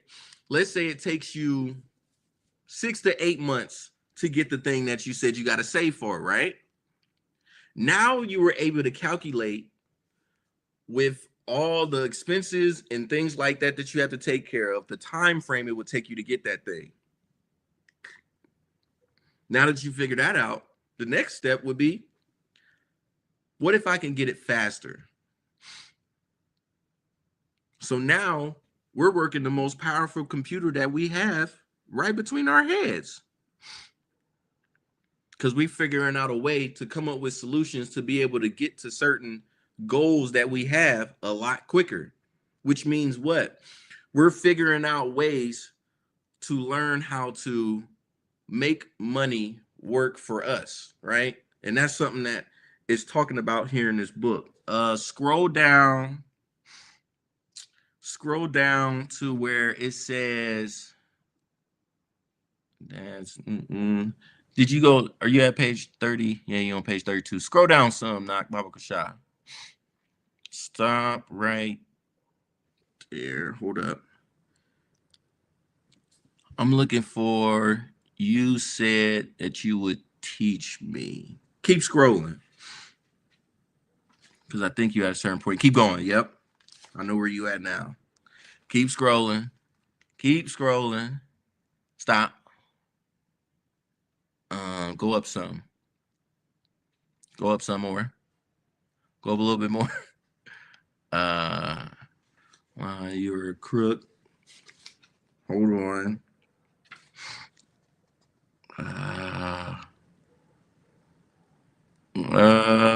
Scroll some more. Slacky Israel. I'm looking for this point and I'm like, I couldn't highlight it on here. Where is it at? I'm looking for, see if you can find, you said that you would teach me if I worked for you. So these boys, what they did, I'm a there it is. I think I see it. I think I saw it. Is it up or down? Oh shoot, there you go. Right there. It says, whoa, dang, he moved too quick. Hold on. Wow, said the rich dad. Now you just sound like most of the people who used to work for me. Yeah, so what do you have to say? I demanded, feeling pretty brave for a little kid. You lied to me. I've worked for you and you have not kept your word. You haven't taught me anything. All right, stop right there. So the scenario that's going on here, what he's talking about. So you got, there's Robert, who's the writer, right? He's the one telling the story about rich dad, poor dad. Because Robert's dad is supposed to be the poor dad. His friend Mike, his father is the rich dad. Right? So the situation was, these boys wanted to make money because, of course, as a kid, being 9 years old, you're growing up in the community. You got people around you who got, they got different kind of food, lunch food than you going to school. They got, they riding better bicycles than you are. You know what I'm saying? So you wanted to change the position you in So that way you had some money for yourself, right? And that's what these boys was trying to do. So back then, because he's telling the story back in like around like the 50s in Hawaii. Back then, they said they came up with a plan to be able to make themselves money, right? So they went out collecting the tubes of toothpaste, because back then the tubes of toothpaste were made of lead. So these boys figured out a way to turn the toothpaste containers, after they collected them from their neighborhood, into money. Like they turned it into like dimes or something like that, right? Or nickels. But they was told by Robert's father, like, you can't do that because that's illegal. You know what I'm saying? That'd be making illegal money. But they had great thinking. You know what I'm saying? They came up with a plan. They executed, got the product, what they needed, got everything they needed to be able to make this, and started, print pressing nickels. You know what I'm saying? A long time ago. So his father directs him to go to Mike's father because they wanted to learn how to make money, right? So they was like, so Robert's dad tells him to go to Mike's father because Mike's father has money. You know what I'm saying? He's considered rich. So maybe he'll be able to give him some knowledge and help him out. And Mike's father had them work for him, right? And he was paying them only 10 cents an hour for like 3 hours a day, right? Now, back in the day, and around that time, it's different. A comic book is like, I think was like 10 cents or something like that you could buy, or it might have been, if not that, maybe it was like 25 cents. So they was making just enough to maybe get a comic book, I think. You know what I'm saying? And they felt like they were being exploited because they was working 3 hours a day, only making 10 cents an hour. And it's like, you know what I'm saying? They wanted more money. This is the reason why he's complaining, talking to Mike's dad about what's going on. So scroll down for me, Baba Kasha. Let me see. Hold on. Go ahead and read that what Knock highlighted, Baba Kasha. All right. So that reads, so what do you have to say? I demanded, feeling pretty brave for a little kid. You lied to excuse me. You lied to me. I've worked for you and you have not kept your word. Right. You haven't taught me anything. Right. So the deal was, if they worked for him, he would teach them how to make money. Keep reading. You can read a little bit faster if you can. Okay. How do you know that I have not taught you anything? Asked Rich Dad calmly. Well, you never talked to me. I've worked for 3 weeks and you have not taught me anything, I said with a pout. Does teaching mean talking or a lecture? Rich Dad asked. Well, yes, I replied. That's how they teach you in school, he said, smiling. But that's not how life teaches you. I would like to say that life is the best teacher of all. Most of the time, life does not talk to you. It just sort of pushes you around.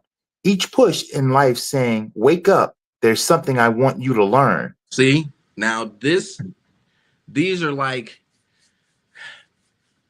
are important skills to be able to have, right? To be able to know these things. And he's teaching these kids something at a very young age. And this is something that we know, right? Because we was just talking about the problem, right? The systematic financial terms that they utilize, right? The financial oppressive terms that they utilize to be able to keep us down. These are the things that are blocking us, or these are the things that are pushing us around. Though they set these traps up, you know what I'm saying? We haven't been able to observe. We just being pushed around. And we'll go to a situation and say, I'm not making enough money. You either going to pay me more or I'm going to go find another job. And that's exactly what's going on in this situation that they're having in this book. Right? Con. Like the sister Yana said, I remember when we had penny candy. Yes, ma'am. Yes, ma'am. Go get a Tootsie, go get a bag of 25 Tootsie Rolls for $0.25. You know what I'm saying? Or get 100 of them for $1. I remember you can buy Baukshah or Barakatah. I remember you could buy 4 bags of chips for 25 cents. They switched that up. It went up to 35, and then I think it might be up to 50 cents now for them little tiny bags with air in it. Like, come on now.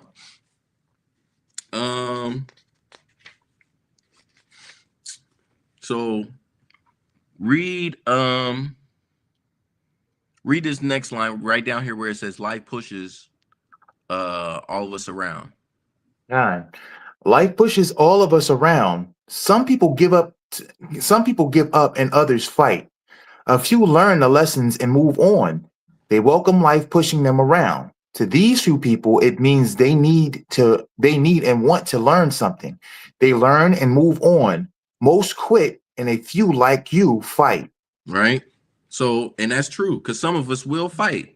Some of us will look up and say, you know what I'm saying, there has to be change made, right? We see that with some, I think recently, was it the schools? Or was it Amazon? I think it might have been Amazon. They was doing a protest, I believe. Somewhere they was doing a protest with Amazon not getting enough pay. You know what I'm saying? They being worked, doing all these hours, which a lot of times this happens in warehousing. You doing all of these hours, you standing on your feet, picking and packing, you know what I'm saying, sorting, shipping, lifting boxes, trying to load a trailer up as fast as it's coming down the line, and you got to make sure the line don't get backed up, because the line get backed up, then the supervisor who's over that line, now you getting in trouble by them, when it's like, if in reality, you know, you can't have one person back here and they running 3-4 lines at a time, right? But they'll do stuff like that, and I know Kowal know this because we like the same age, and I've worked at warehousing. It's a fact.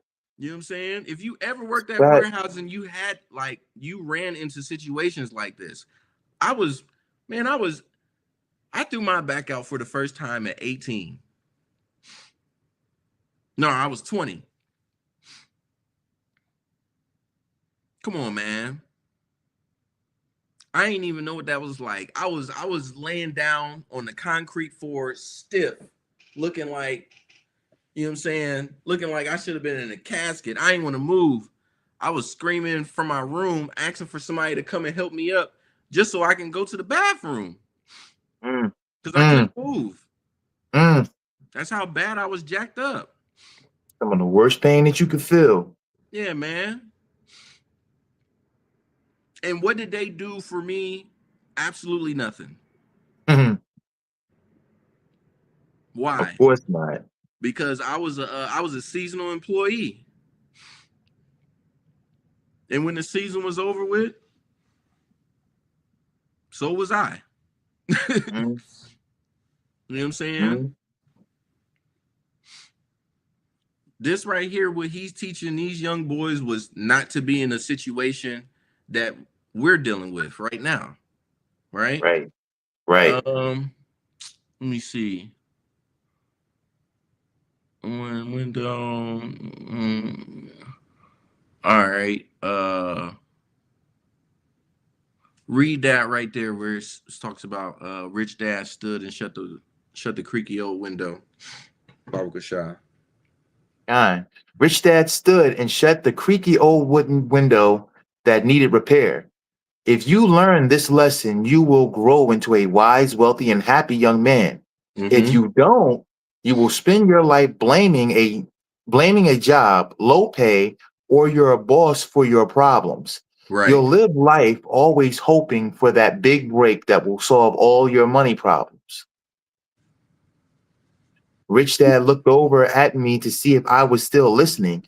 His eyes met mine. We stared at each other, communicating through our eyes. Finally, I looked away once I had absorbed his message. I knew he was right. I was blaming him, and I didn't ask to learn. I was fighting. See? Rich Dad continue. Hold on, Slakia. Wait a minute. Think about this for a second, right? When we run into a situation that we have in life, you know what I'm saying? We not blaming ourselves. Mm-hmm. You know what I'm saying?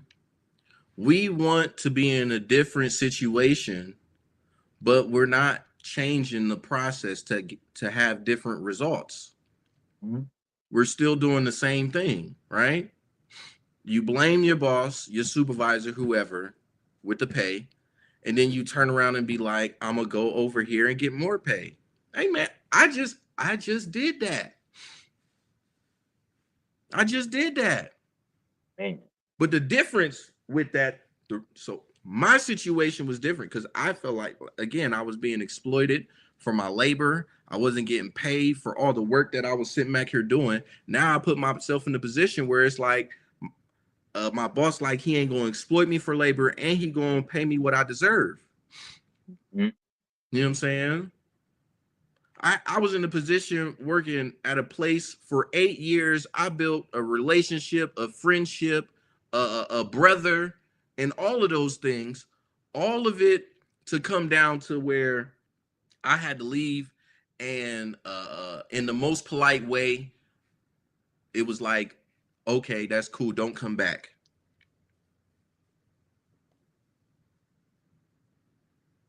You know what I'm saying? And I thought we was better than that. You know what I'm saying? And I know some people probably listening to this class right now, they probably like, oh, a brother, you know what I'm saying? What you mean? You working for Esau? No. My boss was Jake.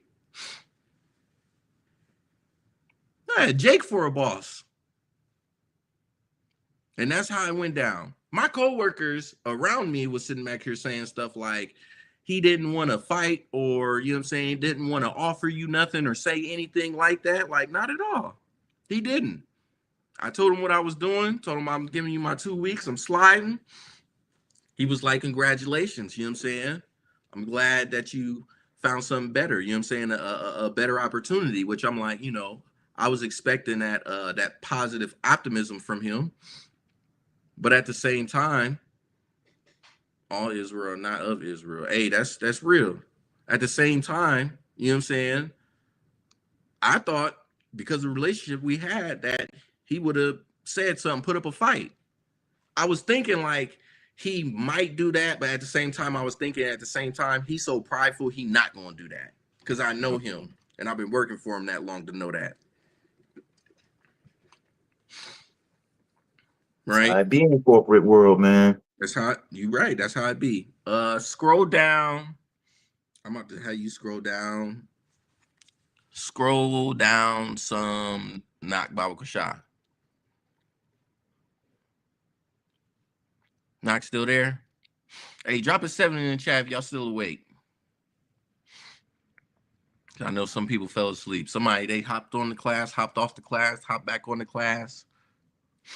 Oh, man, shoot, be awake for stuff like this, man, because this is very important information. This is information that's not given to us, y'all. We got to absorb everything it is that we're getting right now, because these things are happening solely in our community by itself, and it is slowly eating away and destroying us. Nah, that's real. You know what I'm saying? Another thing is my sister, me and her was talking about it, and she was like, she don't feel that it's right that in our community we have people who've gained this success and are in these positions, and then to get the knowledge from them, what they got, they make us pay for it. So if you on the class, you are getting this free of no charge. Free. You know what I'm saying? Yep. I went and bought the Rich Dad Poor Dad book. And I'm sure there's probably people that might be on the class who read it. But my question is, even though we read it or you read it, are you taking the knowledge in and utilizing the knowledge, right?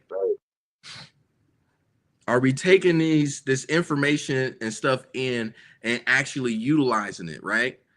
I want to use this class to take this in, because since we all on here, it's 18 people on here now. Let's take this information in, right, and utilize it, right? I want to do more classes like this.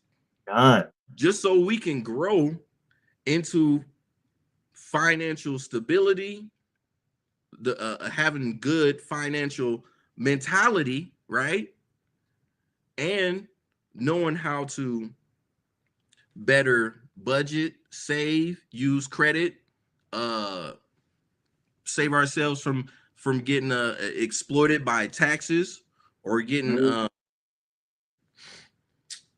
what's the word I want to use? Because that was going to be the wrong word. Getting gorged by taxes. You know what I'm saying? Where we still can pay taxes, but we not sitting back here getting gorged. They will do that. You know what I'm saying? They will do that. Because there's a way. There's a way to it. You still there, Knock? If you still there, Knock, scroll down. There we go. All right. All right, you see that page 20 right there? Or what does it say? It says 20. Scroll down for me. Scroll down until you see 43. Not on the left side, but on that page. Keep going.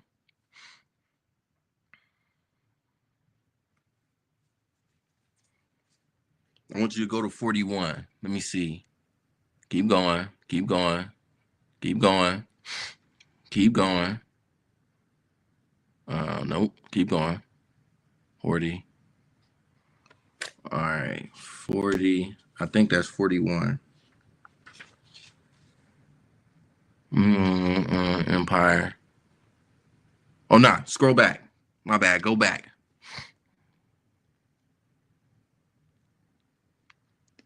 You might have been right. It might be on the left side. Go back to 41, like on the left side.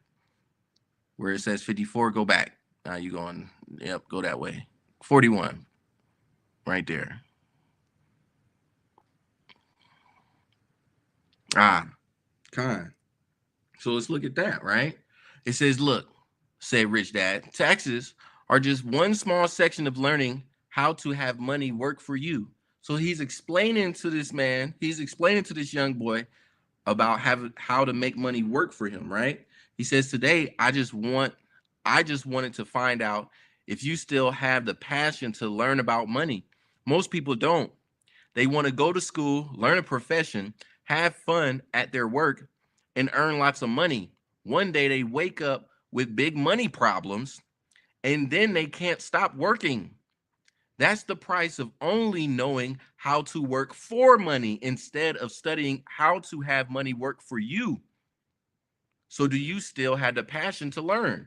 He's asking this kid, right? Like, drop a 7 in the chat if you have the passion to learn how to change our predicament so we can make money work for us, to bring money into our community, right? So we can start having our own hospitals, our own banks, having our own government systems and things like that. I'm not saying this is going to be the, I'm not saying like it's going to be perfect or anything like that, because I know it's not going to be right until Yahushua come back, right? But we can do something to change. We could change our communities. We can change our situations. We can change the financial situation that we in, the financial struggle that we in, right? This is something we actually can tap into and do, just like we tap into this word and break down scriptures, right? Hold on. Let me see if I can bring the brother back up. Con. You good? Con out of one. Just lost single for a moment. Con. Technical difficulties. It's all good. Scroll down a little bit more, Knock.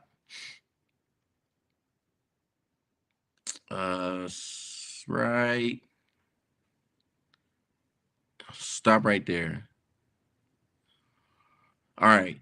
Read this line where he says, you said you wanted to learn. Watch this. Fine. You said you wanted to learn. If you don't learn this now, you'll grow up to be like the 2 women and the older man sitting in my living room. working for money and hoping I don't fire them. Right. Or like your dad, earning lots of money only to be in debt up to his eyeballs, hoping more money will solve the problem. If that's what you want, I'll go back to our original deal of 10 cents an hour. Or you can do what most adults do, complain that there is not enough pay, quit, and go looking for another job.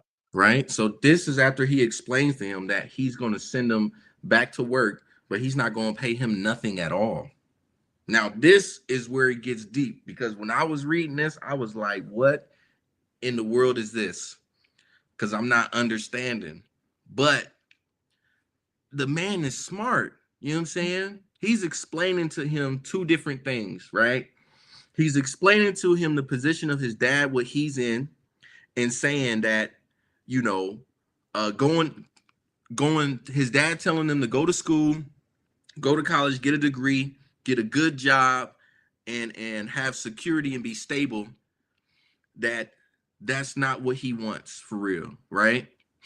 He's telling him like, that's not the answer. And then he's also telling him being rich is not the answer neither, because rich people have problems too. You know what I'm saying? He's giving this young man the keys, right? The information that he put in this book, if you want to go get it after the Sabbath, you know what I'm saying? I only paid about $8 for it or something like that, almost $9. You can get it off Amazon for $9, you know what I'm saying? And we can go into this class regularly. Whenever I hop on to do the class, we can go into some information with this, bring a couple precepts and everything like that, but go into the information and start utilizing our minds to be able to break into something to change our community for our people, right? Right. Because this stuff is very vital and it's important. And I know some of us who are out here and we work in certain type of jobs that's keeping us from our families. You want to be able to spend more time with your family and not spend all your time at work.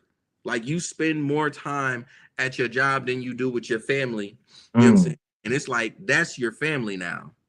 And your family is just your little part-time playtime. Yep. And it's like, we gotta change that lifestyle.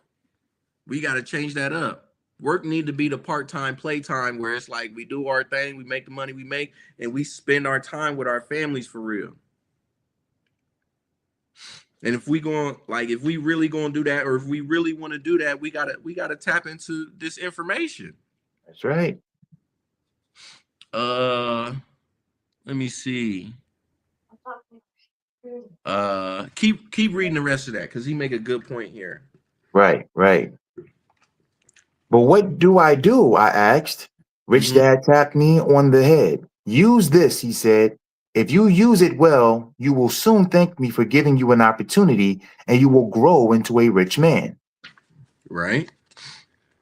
So that's important. This is what I'm talking about. Like, we got to use what's up here in our heads for real. Yo, Israel be having great ideas to be able to do stuff as far as business, right? Israel make garments, tassels, sew fringes on clothes, and all that. And that's good. That's beautiful, right? What I want to go into, Israel making garments. I was saying this to Kawal, and I was like, this is dope. You know what I'm saying? We'll do stuff and make stuff for our community. But I think we can think bigger, right? Why make garments just for our community when you can make garments for anybody, even the other nations, right? And if your product is good and you do good selling it, like you, Kenny Brooks, that guy who be sitting back here selling the cleaner, right? And making jokes about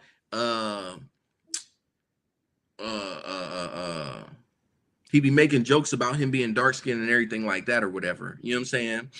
But he be selling cleaner. If you good like that with your product, guess what that's going to do? That's going to bring people by the masses to you to be able to produce whatever your product is, right? And if we as a people are together and working this system together to do this, guess what happens to said business, right? like smooth like butters. You know what I'm saying? Smooth like butters is one of them. Yep. The brother Shaquat got the butters going on, right? The brother Jonathan, he got a book. The brother working on another book for y'all, right? Israel got ideas. Israel's doing things for real. If we actually promote us and put ourselves out there, we could change the dynamic of the society where Walmart has the monopoly on Superstore, or Target, or people like they call it Target, whatever, right? You know what I'm saying? They the one store that people want to go to and shop at, to where it's like, you know, everybody's shopping with us. Mm-hmm. Don't get me wrong. You know what I'm saying? I ain't tripping about I ain't saying be buddy with the other nations, but go ahead and make certain things for them too and make money off of them. Yep. Just like they made money off of us. They make a lot of money off of us. I got something for that, as a matter of fact, Adawan, in regards to how much money it is that we are actually pulling in alone. Hey, that brother, go ahead and grab that. Slakia. That brother Shaquat dropped a smooth like butter link. You know what I'm saying? Make sure y'all tap into that after the Sabbath. You know what I'm saying? Go crazy and sell that brother out on the butters, man. Hey, Adawan Shaquat, I'm coming back for another Savage, Adawan. Coming back for another Savage, definitely. That butter is nice. I like that one. But anyway, here's what I pulled up here. Finances in the African American community. Mm-hmm. The Black African American community accounts for 1.3 trillion in annual purchasing power. And that amount is expected to climb to 1.7 trillion by year 2030. Which is crazy, right? Mm-hmm. Now watch this. African American adults scored 38% in the P-Fine Index questions correctly, compared to 55% of white adults. Now, what does that tell you? And the 55 percentile of the white adults in regards to like financial literacy, which means they know how to go about spending money. And you just imagine that 55% being spent over in our community if we do exactly what was just discussed. They know how to utilize money for what it's there for. Exactly. That's what that's saying. Exactly. They know how to utilize money for what a lot of people know how to utilize money for what it's there for. Mm-hmm. Yo, you go over to and I'm not sure where Adawan Jonathan stayed, but he might be able to vouch for this. If you go over there to China, man, I hear they streets is mad clean. You know what I'm saying? They got a lot of different stuff going on out there. You know what I'm saying? I'm not sure of this, but this might be true. I seen it on TikTok where it's like, you know what I'm saying, the homeless rate out there ain't astronomically crazy like it is over here. You know what I'm saying? It's a lot of stuff that's different in other places than it is here, right? That's right. Read that lesson 1. Lesson 1. The rich dad don't work for money. The rich don't work for money. Read that. The rich don't work for money. I didn't tell my poor dad I wasn't being paid. He wouldn't have understood, and I didn't want to try to explain something I didn't understand myself. Mm-hmm. For 3 more weeks, Mike and I worked 3 hours every Saturday for nothing. The work didn't bother me, and the routine got easier, but it was the missed baseball games and not being able to afford to buy a few comic books that got to me. Right? So stop right there and watch this. Knox, scroll down to avoiding one of life's biggest traps. Now, this is major key. And if you on here, drop a 7 in the chat because you're going to want to pay attention to this. If you there, Knox, scroll down to avoiding one of life's biggest traps. It's like the next It's like the next paragraph. It's like the next paragraph, King. Scroll down to that. I hope this brother ain't fell asleep.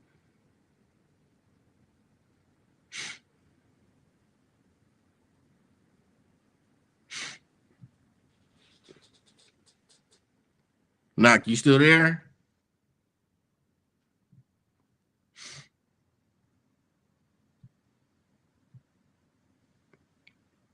Oh, he's scrolling. Scroll down. Keep going. All right, start right there. Go back up a little bit. Avoiding one of life's biggest traps. Read that, Baba Kashah. Hold on. Before you read that, let me see. So now Mike's dad met up with them, right? He's talking about after working for 3 weeks for nothing. Mike's dad met up with them and he decides to sit down and have a conversation. This is where this avoiding one of life's biggest traps come in that he's about to explain to them. But go ahead, Baba Kashah. Avoiding one of life's biggest traps. Well, you boys had better start thinking. You're starting at one of life's biggest lessons. If you learn it, you'll enjoy a life of great freedom and security. If you don't, you'll wind up like Mrs. Martin and most of the people playing softball in this park. They work very hard for a little money, clinging to the illusion of job security and looking forward to a 3-week vacation each year and maybe a skimpy pension after 45 years of service. If that excites you, I'll give you a raise to 25 cents. All right, keep reading. It's about to get interesting. An hour. But these are good, hardworking people. Are you making fun of them? I demanded. A smile came over the rich dad's face. Miss Martin is like a mother to me. I would never be that cruel. I may sound unkind because I'm doing my best to point something out to the two of you. I want to expand your point of view so that you can see something most people never have the benefit of seeing because their vision is too narrow. Most people never see the trap they're in. Mike and I sat there uncertain of his message. He sounded cruel, yet we could sense he was trying to drive home a point.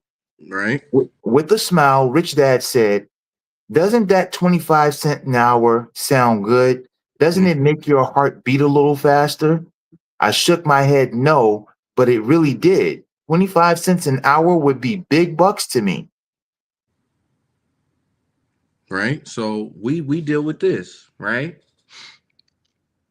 We'll get an offer from a job that'll say, I want to pay you $27 an hour. I want to pay you $30 an hour, right? And you might get that.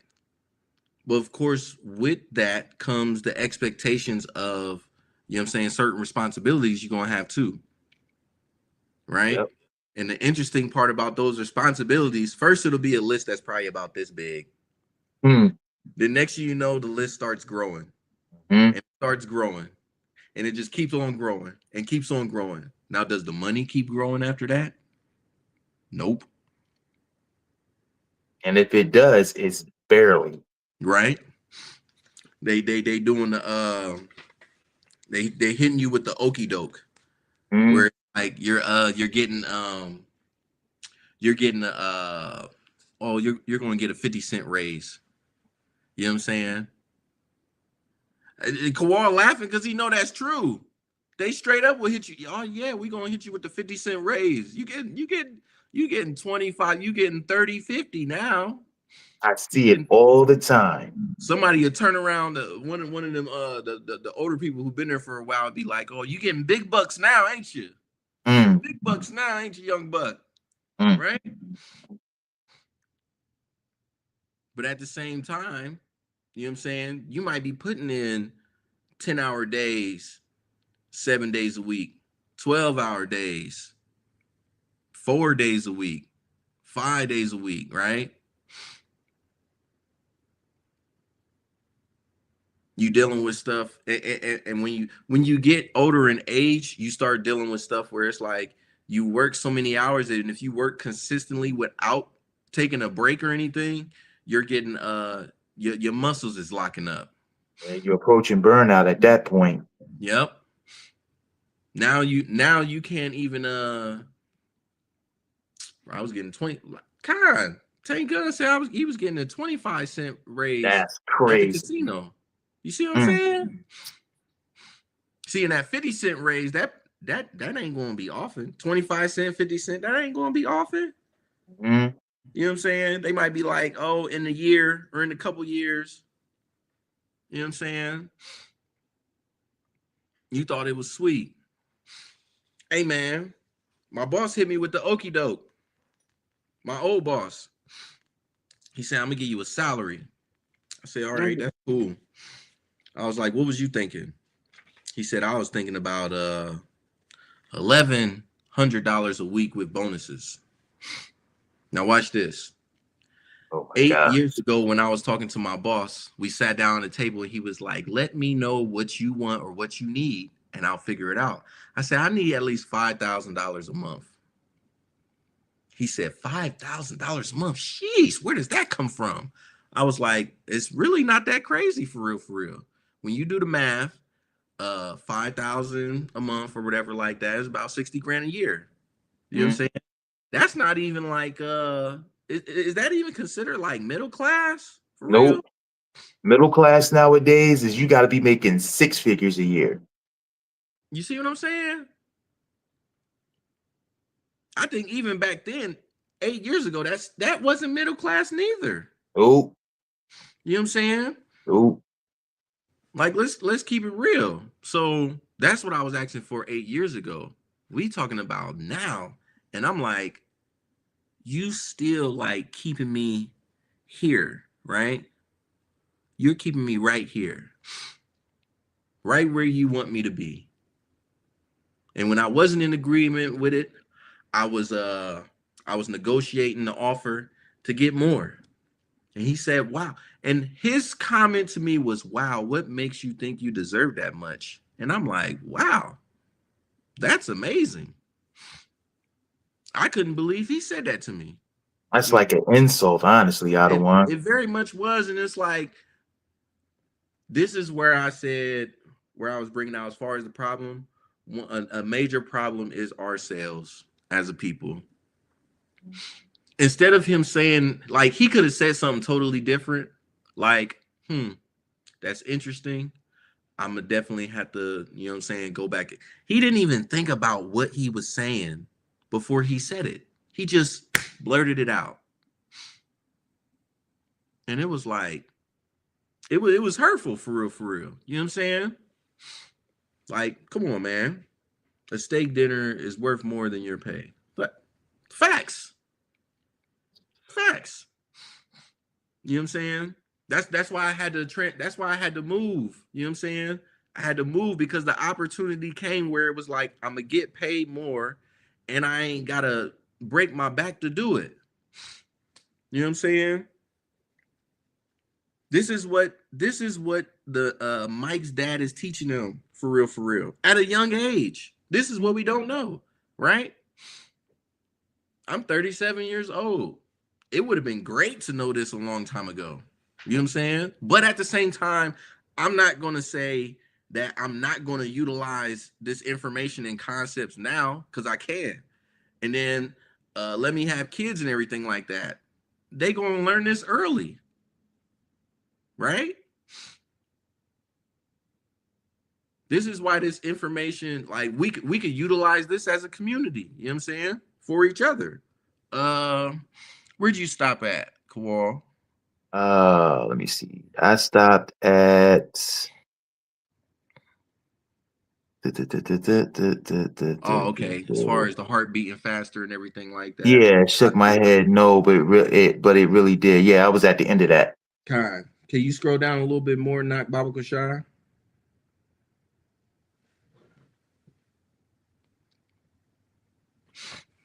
I wish I had Knox little whatchamacallit, his cursor right now. Let me see.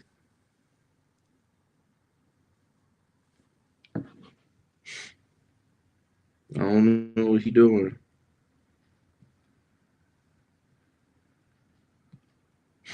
Let me see. All right. I'm gonna read this till he get back here.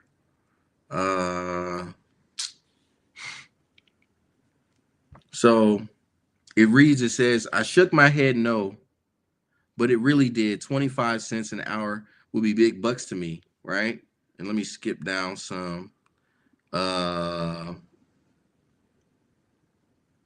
He said, okay, I'll pay you $1 an hour, Rich Dad said with a sly grin. Now my heart started to race. My brain was screaming, take it, take it. I could not believe what I was hearing. Still, I said nothing. Okay, $2 an hour. Wow. You know what I'm saying? He says, my little brain and heart nearly exploded. After all, it was 1956, and being paid $2 an hour would have made me the richest kid in the world. And this is his mindset back in 1956, right? He said, I couldn't imagine I couldn't imagine earning that kind of money. I wanted to say yes. I wanted the deal. I could picture a new bicycle, new baseball glove, and the adoration of my friends when I flashed some cash. On top of that, Jimmy and his rich friends could never call me poor again, but somehow my mouth stayed shut. The ice cream had melted and was running down my hand. Rich Dad was looking at two boys staring back at him, eyes wide open and brains empty. He was testing us, and he knew there was a part of our emotions that wanted to take the deal. He understood every person has a weak and needy part of their soul that can be bought. And he knew that every individual also had a part of their soul that was resilient and could never be bought. It was only a question of which one was stronger. All right. Like if you on this class, drop a 7 in the chat, because this is where it gets good. Right. He says, okay, $5 an hour. He says, suddenly I was silent. Something had changed. The offer was too big and ridiculous. Not many grown-ups in 1956 made more than that. But quickly, my temptation disappeared and calm set in. Slowly, I turned to my left to look at Mike. He looked back at me.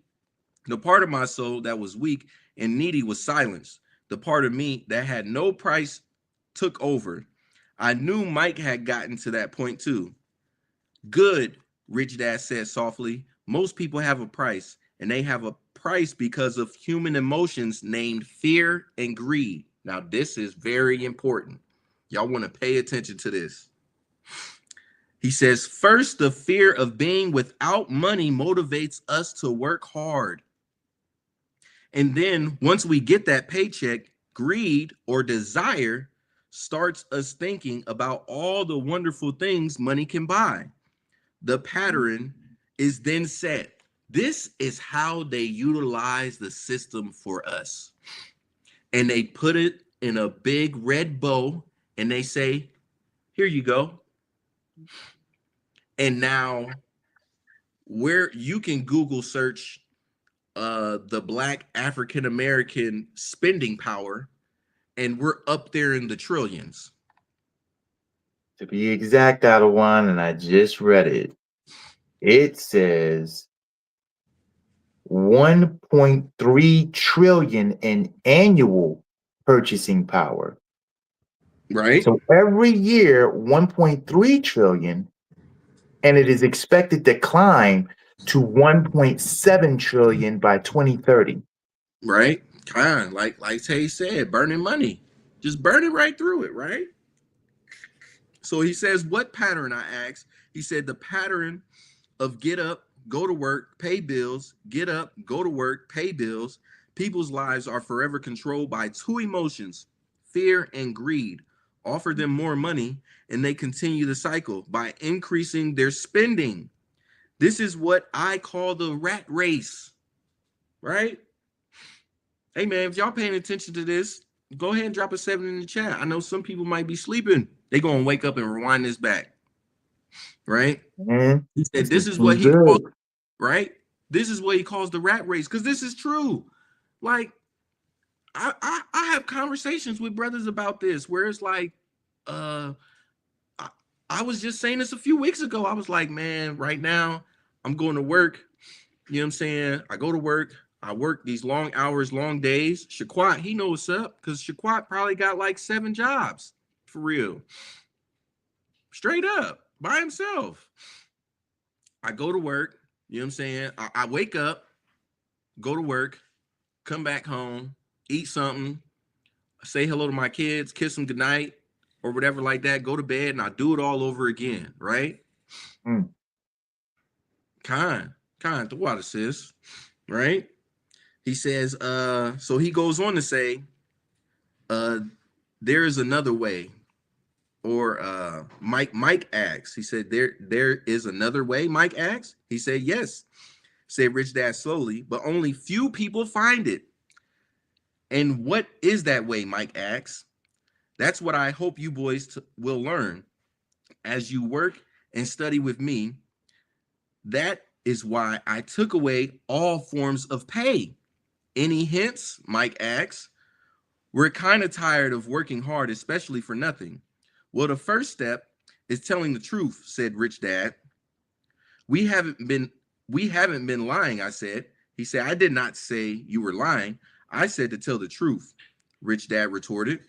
The truth about what? I asked. How you're feeling, Rich Dad said. You don't have to say it to anyone else. Just admit it to yourself. You mean the people in this park and the people who work for you, Miss Martin, they don't do that, I asked? He said, I doubt it, said Rich Dad. Instead, they feel the fear of not having money. They don't confront it logically. They react emotionally instead of using their heads, Rich Dad said. Then they get a few bucks in their hands. And again, the emotions of joy, desire, and greed take over. And again, they react instead of think. So their emotions control their brain, Mike said. That's correct, said Rich Dad. Instead of admitting the truth about how they feel, they react to their feelings and fail to think. They feel the fear, so they go to work hoping that money will soothe the fear, but it doesn't. It continues to haunt them, and they return to work, hoping again that money will calm their fears. And again, it doesn't. Fear keeps them in this trap, working, earning money, hoping the fear will go away. But every day they get up and that old fear wakes up with them. For millions of people, that old fear keeps them awake all night, causing a night of turmoil and worry. So they get up and go to work, hoping that a paycheck will kill that fear, gnawing at their soul. Money is running their lives, and they refuse to tell the truth about that. Money is in control of their emotions and their souls. This is how, like, he's going in deep depth about how money, the object of money, can be manipulative in a very deep way, in a psychological way. And he's teaching them this so they can learn something, right? Because we're in that exact same position. You know what I'm saying? And we trying to figure out a way out, you know. But the problem with ourselves that we have with trying to figure out a way out is we have that every man for himself mentality. So we out here trying to do it on our own, right?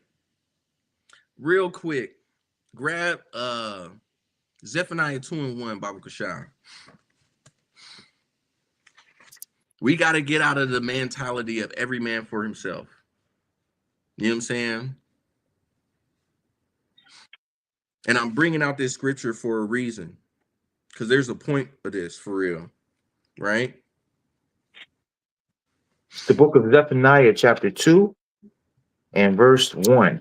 And it reads, gather yourselves together, yea, gather together, O nation not desired. Salakia. Now, when are we supposed to gather ourselves together?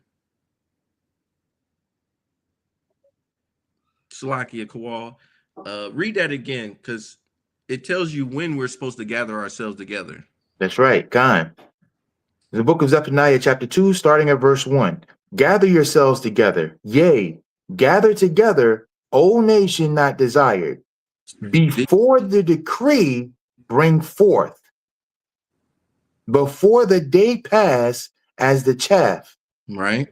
Before the fierce anger of Yahweh come upon you, before the day of Yahweh's anger come upon you. Right. So that's the time it's saying we're supposed to gather ourselves together. So when do we gather ourselves together? I know it says before this day, but you know, before that time comes, we're supposed to gather together, right? What days are we supposed to gather together? Is this specific on that? Is this specific on the week we're supposed to gather together, or the month we're supposed to gather together, or the year we're supposed to gather together? Is this specific on that at all? It doesn't say specifically. Right. You know what I'm saying? Of course, there's a time, there's a particular time frame we're supposed to do it, right? Tay said for the Shabbat, holy days, and feast days, which I'm in agreement with that, but why do we only gather ourselves for those days? Right. Why should it only be on those days? We're all supposed to be contacting each other and actually talking with each other and sharing these particular ideas. Definitely agree. Khan. If we going to change the situation that we're in, we got to change our mindset. We can't be with the we only going to gather ourselves together for the feast days. You know what I'm saying? We got to gather ourselves together regularly, right? With stuff like Urban Exchange or the Urban Wealth Initiative, you know what I'm saying? Those are programs that the brothers wanted to implement to be able to do what?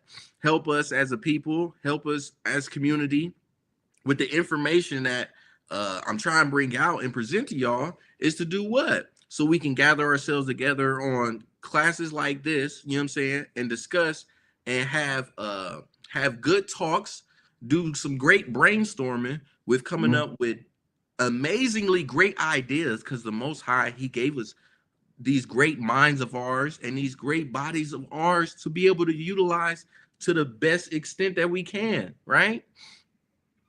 The scripture talks about whatever we do with our hands, we're supposed to do it with all our might. That's right. That's what we're supposed to be doing. The work that we do with our hands, we're supposed to do it with all our might, right? The work that we could do with our minds, we can do it with all our might. We can get to the place that we're trying to get to if we do it together. Ain't that what the other nations is doing? All the time, Adawan. Come on, man. All the time. This ain't crazy. You know what I'm saying? Like, so another thing I wanted to bring out, and I don't have the PDF for this, so I'm gonna read this. I don't know if anybody got the book, but I'm telling you right now, the Adawan Yonatan got the book, A Time After Forever. You know what I'm saying? Y'all can find it on Amazon. Listen, it's the Sabbath right now. When the Sabbath is over, if you don't have this book, go and grab it. Because he's going into certain things regarding how to break the generational curses through Torah, and showing stuff as far as like in other communities, how they're doing things together to be able to get to their goals. You know what I'm saying? So we can utilize those same things to get to our goals, right? So a case study that he was talking about was Chinatown. And it says, I'm gonna skip down to where it says Chinatown is one of the most famous and recognizable substructures in America and worldwide. Chinese immigration to America began in the mid-1880s, following the institution of slavery and in step with indentured servitude and the rise of modern classism. Asante Muhammad and SIM 2021 says Asian Americans have a long history of developing spaces and institutions to advance themselves in a country that often gave them little support. Right?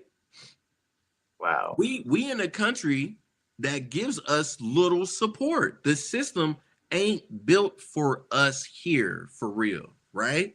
That's what we say. The system ain't built for us here. But guess what? The whole world was built for who? I don't care about the system no more. Because in the beginning, the Most High said what to them after he created man? Told them to have dominion. Have dominion and subdue the earth. That's Listen, right. man, my old boss would bring that out all the time on why he got to be out here getting to this money and taking it from them, whoever. You know what I'm saying? I ain't about to sit back here and play with the the job doing this or the system doing this. You know what I'm saying? I'm working at the plantation. I gotta change my frame of thinking, man. You know what I'm saying? Right. Hey, I'm making friends with Mamon so that way, you know what I'm saying, I can get to this next goal, right? For the sake of Israel. For my family, right? So it reads, the Chinatowns found across the country derived from this history. Many propaganda campaigns sought to discourage companies from hiring these new labor-ready immigrants. This caused many Asian immigrants to develop programs and initiatives to ensure they could make a living for themselves, leading to the earliest Chinese communities, the first of which was established in San Francisco, right? And we know these communities are throughout so many different places. You got a Chinatown out there in LA. You got a Chinatown out in New York. You got a Chinatown in many different places throughout the world. You know what I'm saying? And the way that they go about doing this, as the brother Jonathan was breaking down in the book, is like, you know, they'll go into an area, you know what I'm saying? They'll get a place, when the community, like, it's like a building somewhere or whatever, right? Have their family all up in there. All their family is contributing to this place. They start buying up stores. They start bringing their people over. They start providing their people jobs. They start providing their people housing. Then they end up taking up 7 or however many blocks, and it becomes Chinatown. Now you living somewhere in Virginia, and you go over this way, and it's like, dang, for the next 7, 8 blocks, man, it ain't nothing but them little round ball things and all this decoration everywhere, some Chinese stuff, dragons and Buddha, whatever, all of this stuff everywhere, because they done stuck a Chinatown over in there. Now, of course, their dynamic is a little bit different because they're immigrants. We've already been here, right? We've already been here. You know what I'm saying? And we've been here for as long as possible. So our circumstances is a little bit different from theirs, right? Yeah, I know the brother Knock, he might be busy doing something. So the other part I wanted to go into about this, as far as this working together, was talking about certain strategies. So I was looking up some stuff to figure out strategies or ideas, right? Again, if you on this class, man, drop a 7 in the chat for real. Drop a 7 in the chat. So an idea I was looking into, because somebody told me you could ask ChatGPT to come up with a business plan, right? So I asked ChatGPT to come up with, I asked it to give me smart financial strategies that a group of people, because I was going to share this with y'all, that a group of people can do with a small amount of money to begin making money work for them and build their own community. Because that's where my mind is at. You know what I'm saying? And I know some of Israel mind is there. So if you on this class and you awake, you're going to be privy to this information, right? So step 1, it tells you to create a financial foundation, right? Establish trust and structure from a legal entity. Start with an LLC cooperative or investment club to manage money transparently. It says write a group agreement. Set rules about contributions, decision-making, goals, and profit sharing. Talks about opening a joint account. Choose a business, checking, savings account under the group's name. Step 2, pull capital for group investments. So they say even with small amounts, collective investing creates leverage, right? Even with small amounts, collective investing creates leverage, right? This ain't the every man for himself idea. You know what I'm saying? We talking about doing stuff as a collective, right? So 1, it says real estate crowdfunding group ownership strategy. Buy land or property together, even a fixer-upper, right? So that's one thing that we can do, right? The brother Banyamyan, you know what I'm saying? He know a little something regarding like housing and buying housing and doing certain stuff like that. That's a brother you could talk to about certain information when it comes to that, right? Because he's familiar with that. He used to do stuff in that particular field, right? Another one is micro businesses or side hustles, right? It says start a business together. Examples include a food truck, vending machine business, cleaning service, or online store, right? These are all things that we could do and we could contribute with each other as a community, right? Peer group lending and group. I thought this was sweet, right? It says create a group lending circle, like a SUSU or rotating savings and credit association, right? It says everyone contributes weekly. Members take turns receiving the pot to invest in personal or business goals. So if you have a good business idea and you have done the study and you have done all the examination and breakdowns as far as the finances, the land, property costs, the building costs, the expenses of products and things like that, and all of your projections show that there is going to be profit to be made, you know what I'm saying? We can do this together as a group where we can have our own stores, we can have our own hospitals, we can have our own banks, you know what I'm saying? We can have our own clothing stores, food stores, and things of that nature, right? Mm-hmm. That brother Taste that I started with a hot dog cart less than $1,200. It'd be stuff like that. It's simple stuff like that that we can do, you know what I'm saying, to change the position that we in. Right? These are the things that I'm sitting back here like, you know what I'm saying, I know we could do as a people for real, right? Another one is building financial knowledge together. This is a building financial knowledge together situation, right? Host regular wealth building meetups, share books, podcasts, and YouTube content. Invite financial coaches or real estate investors to speak. Teach each other about budgeting, investing, credit, and entrepreneurship. Right? This is a step, man. This is a step to getting where we trying to go. Can you grab the book of Luke, chapter 16, verse 19, Baba Kashai? God, the book of Luke, chapter 16 and verse 19.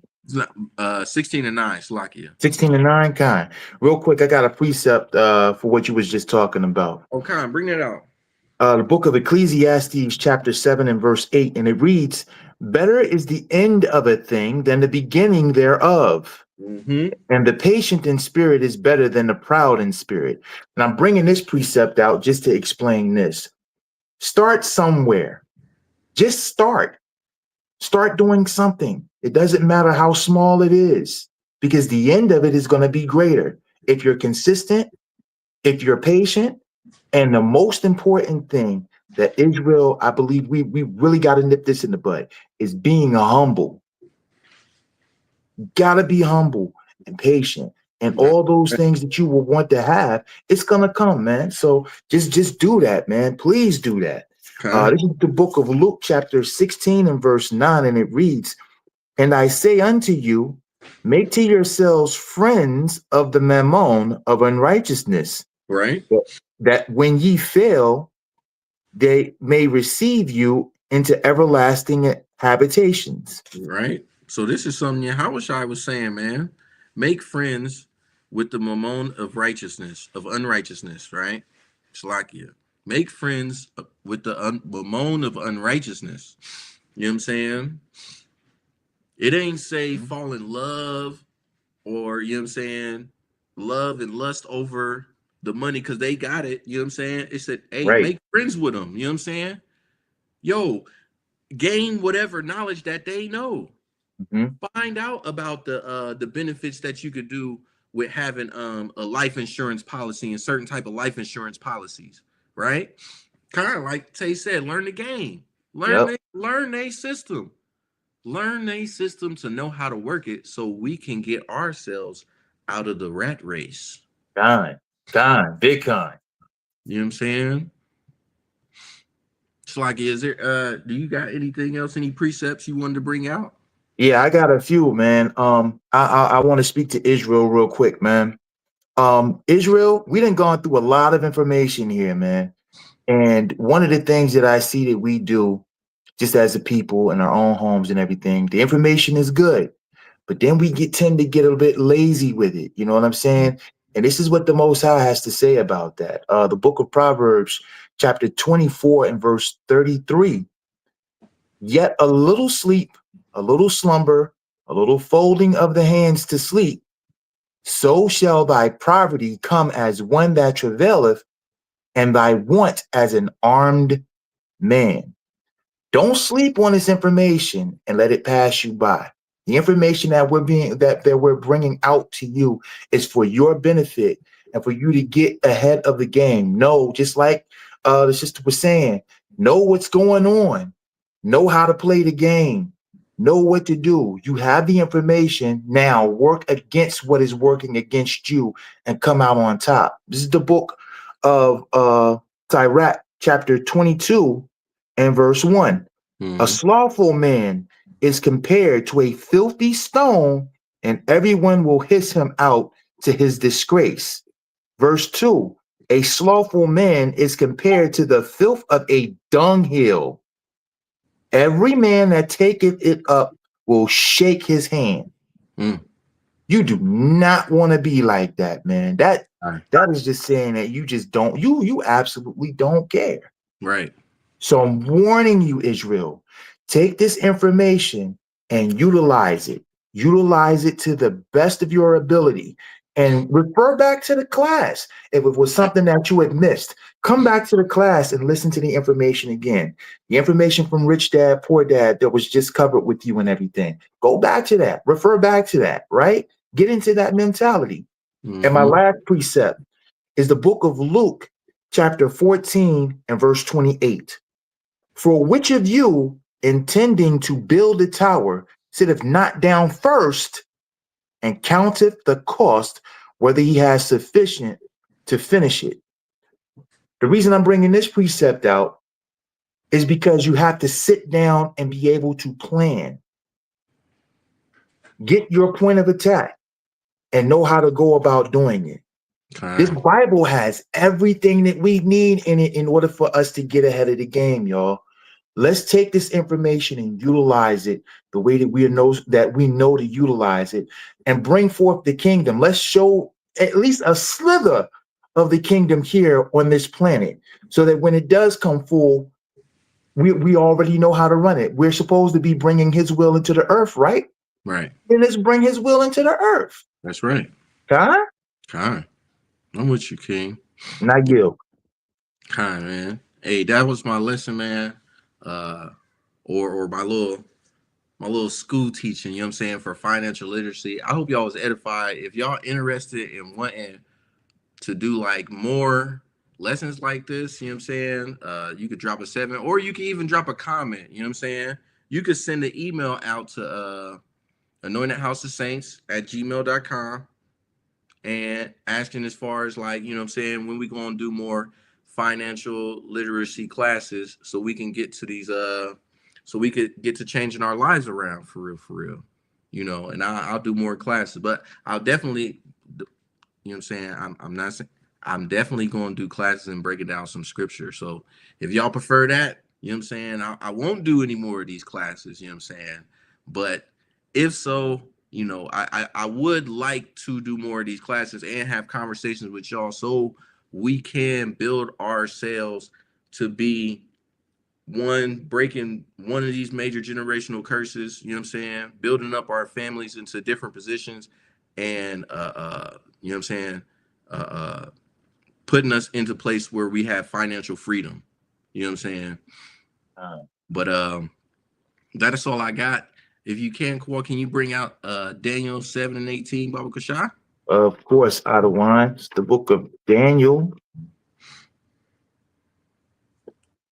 Let me get there.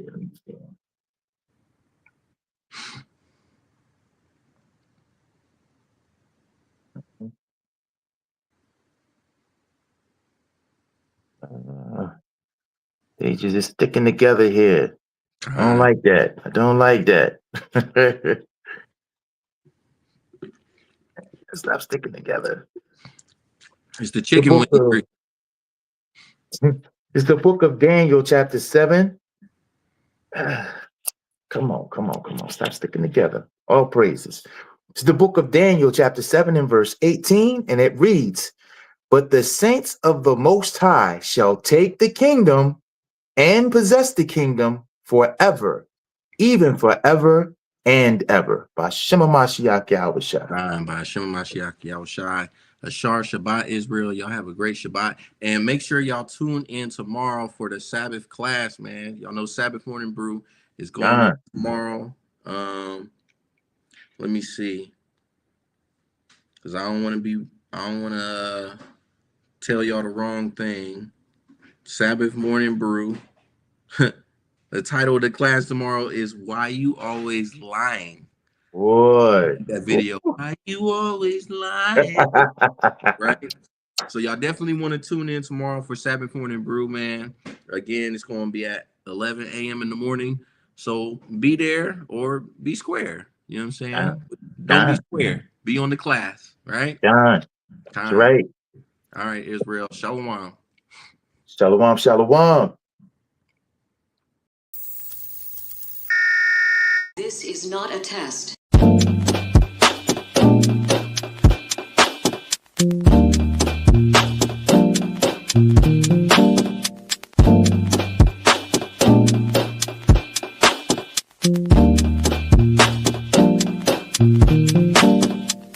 Black skin, black sauce, black Jesus, black music, black skin, black sauce, black Jesus, black music, black skin, black sauce, black Jesus, black music, black skin, black sauce, black Jesus, black music, black music, black music, black music, black music.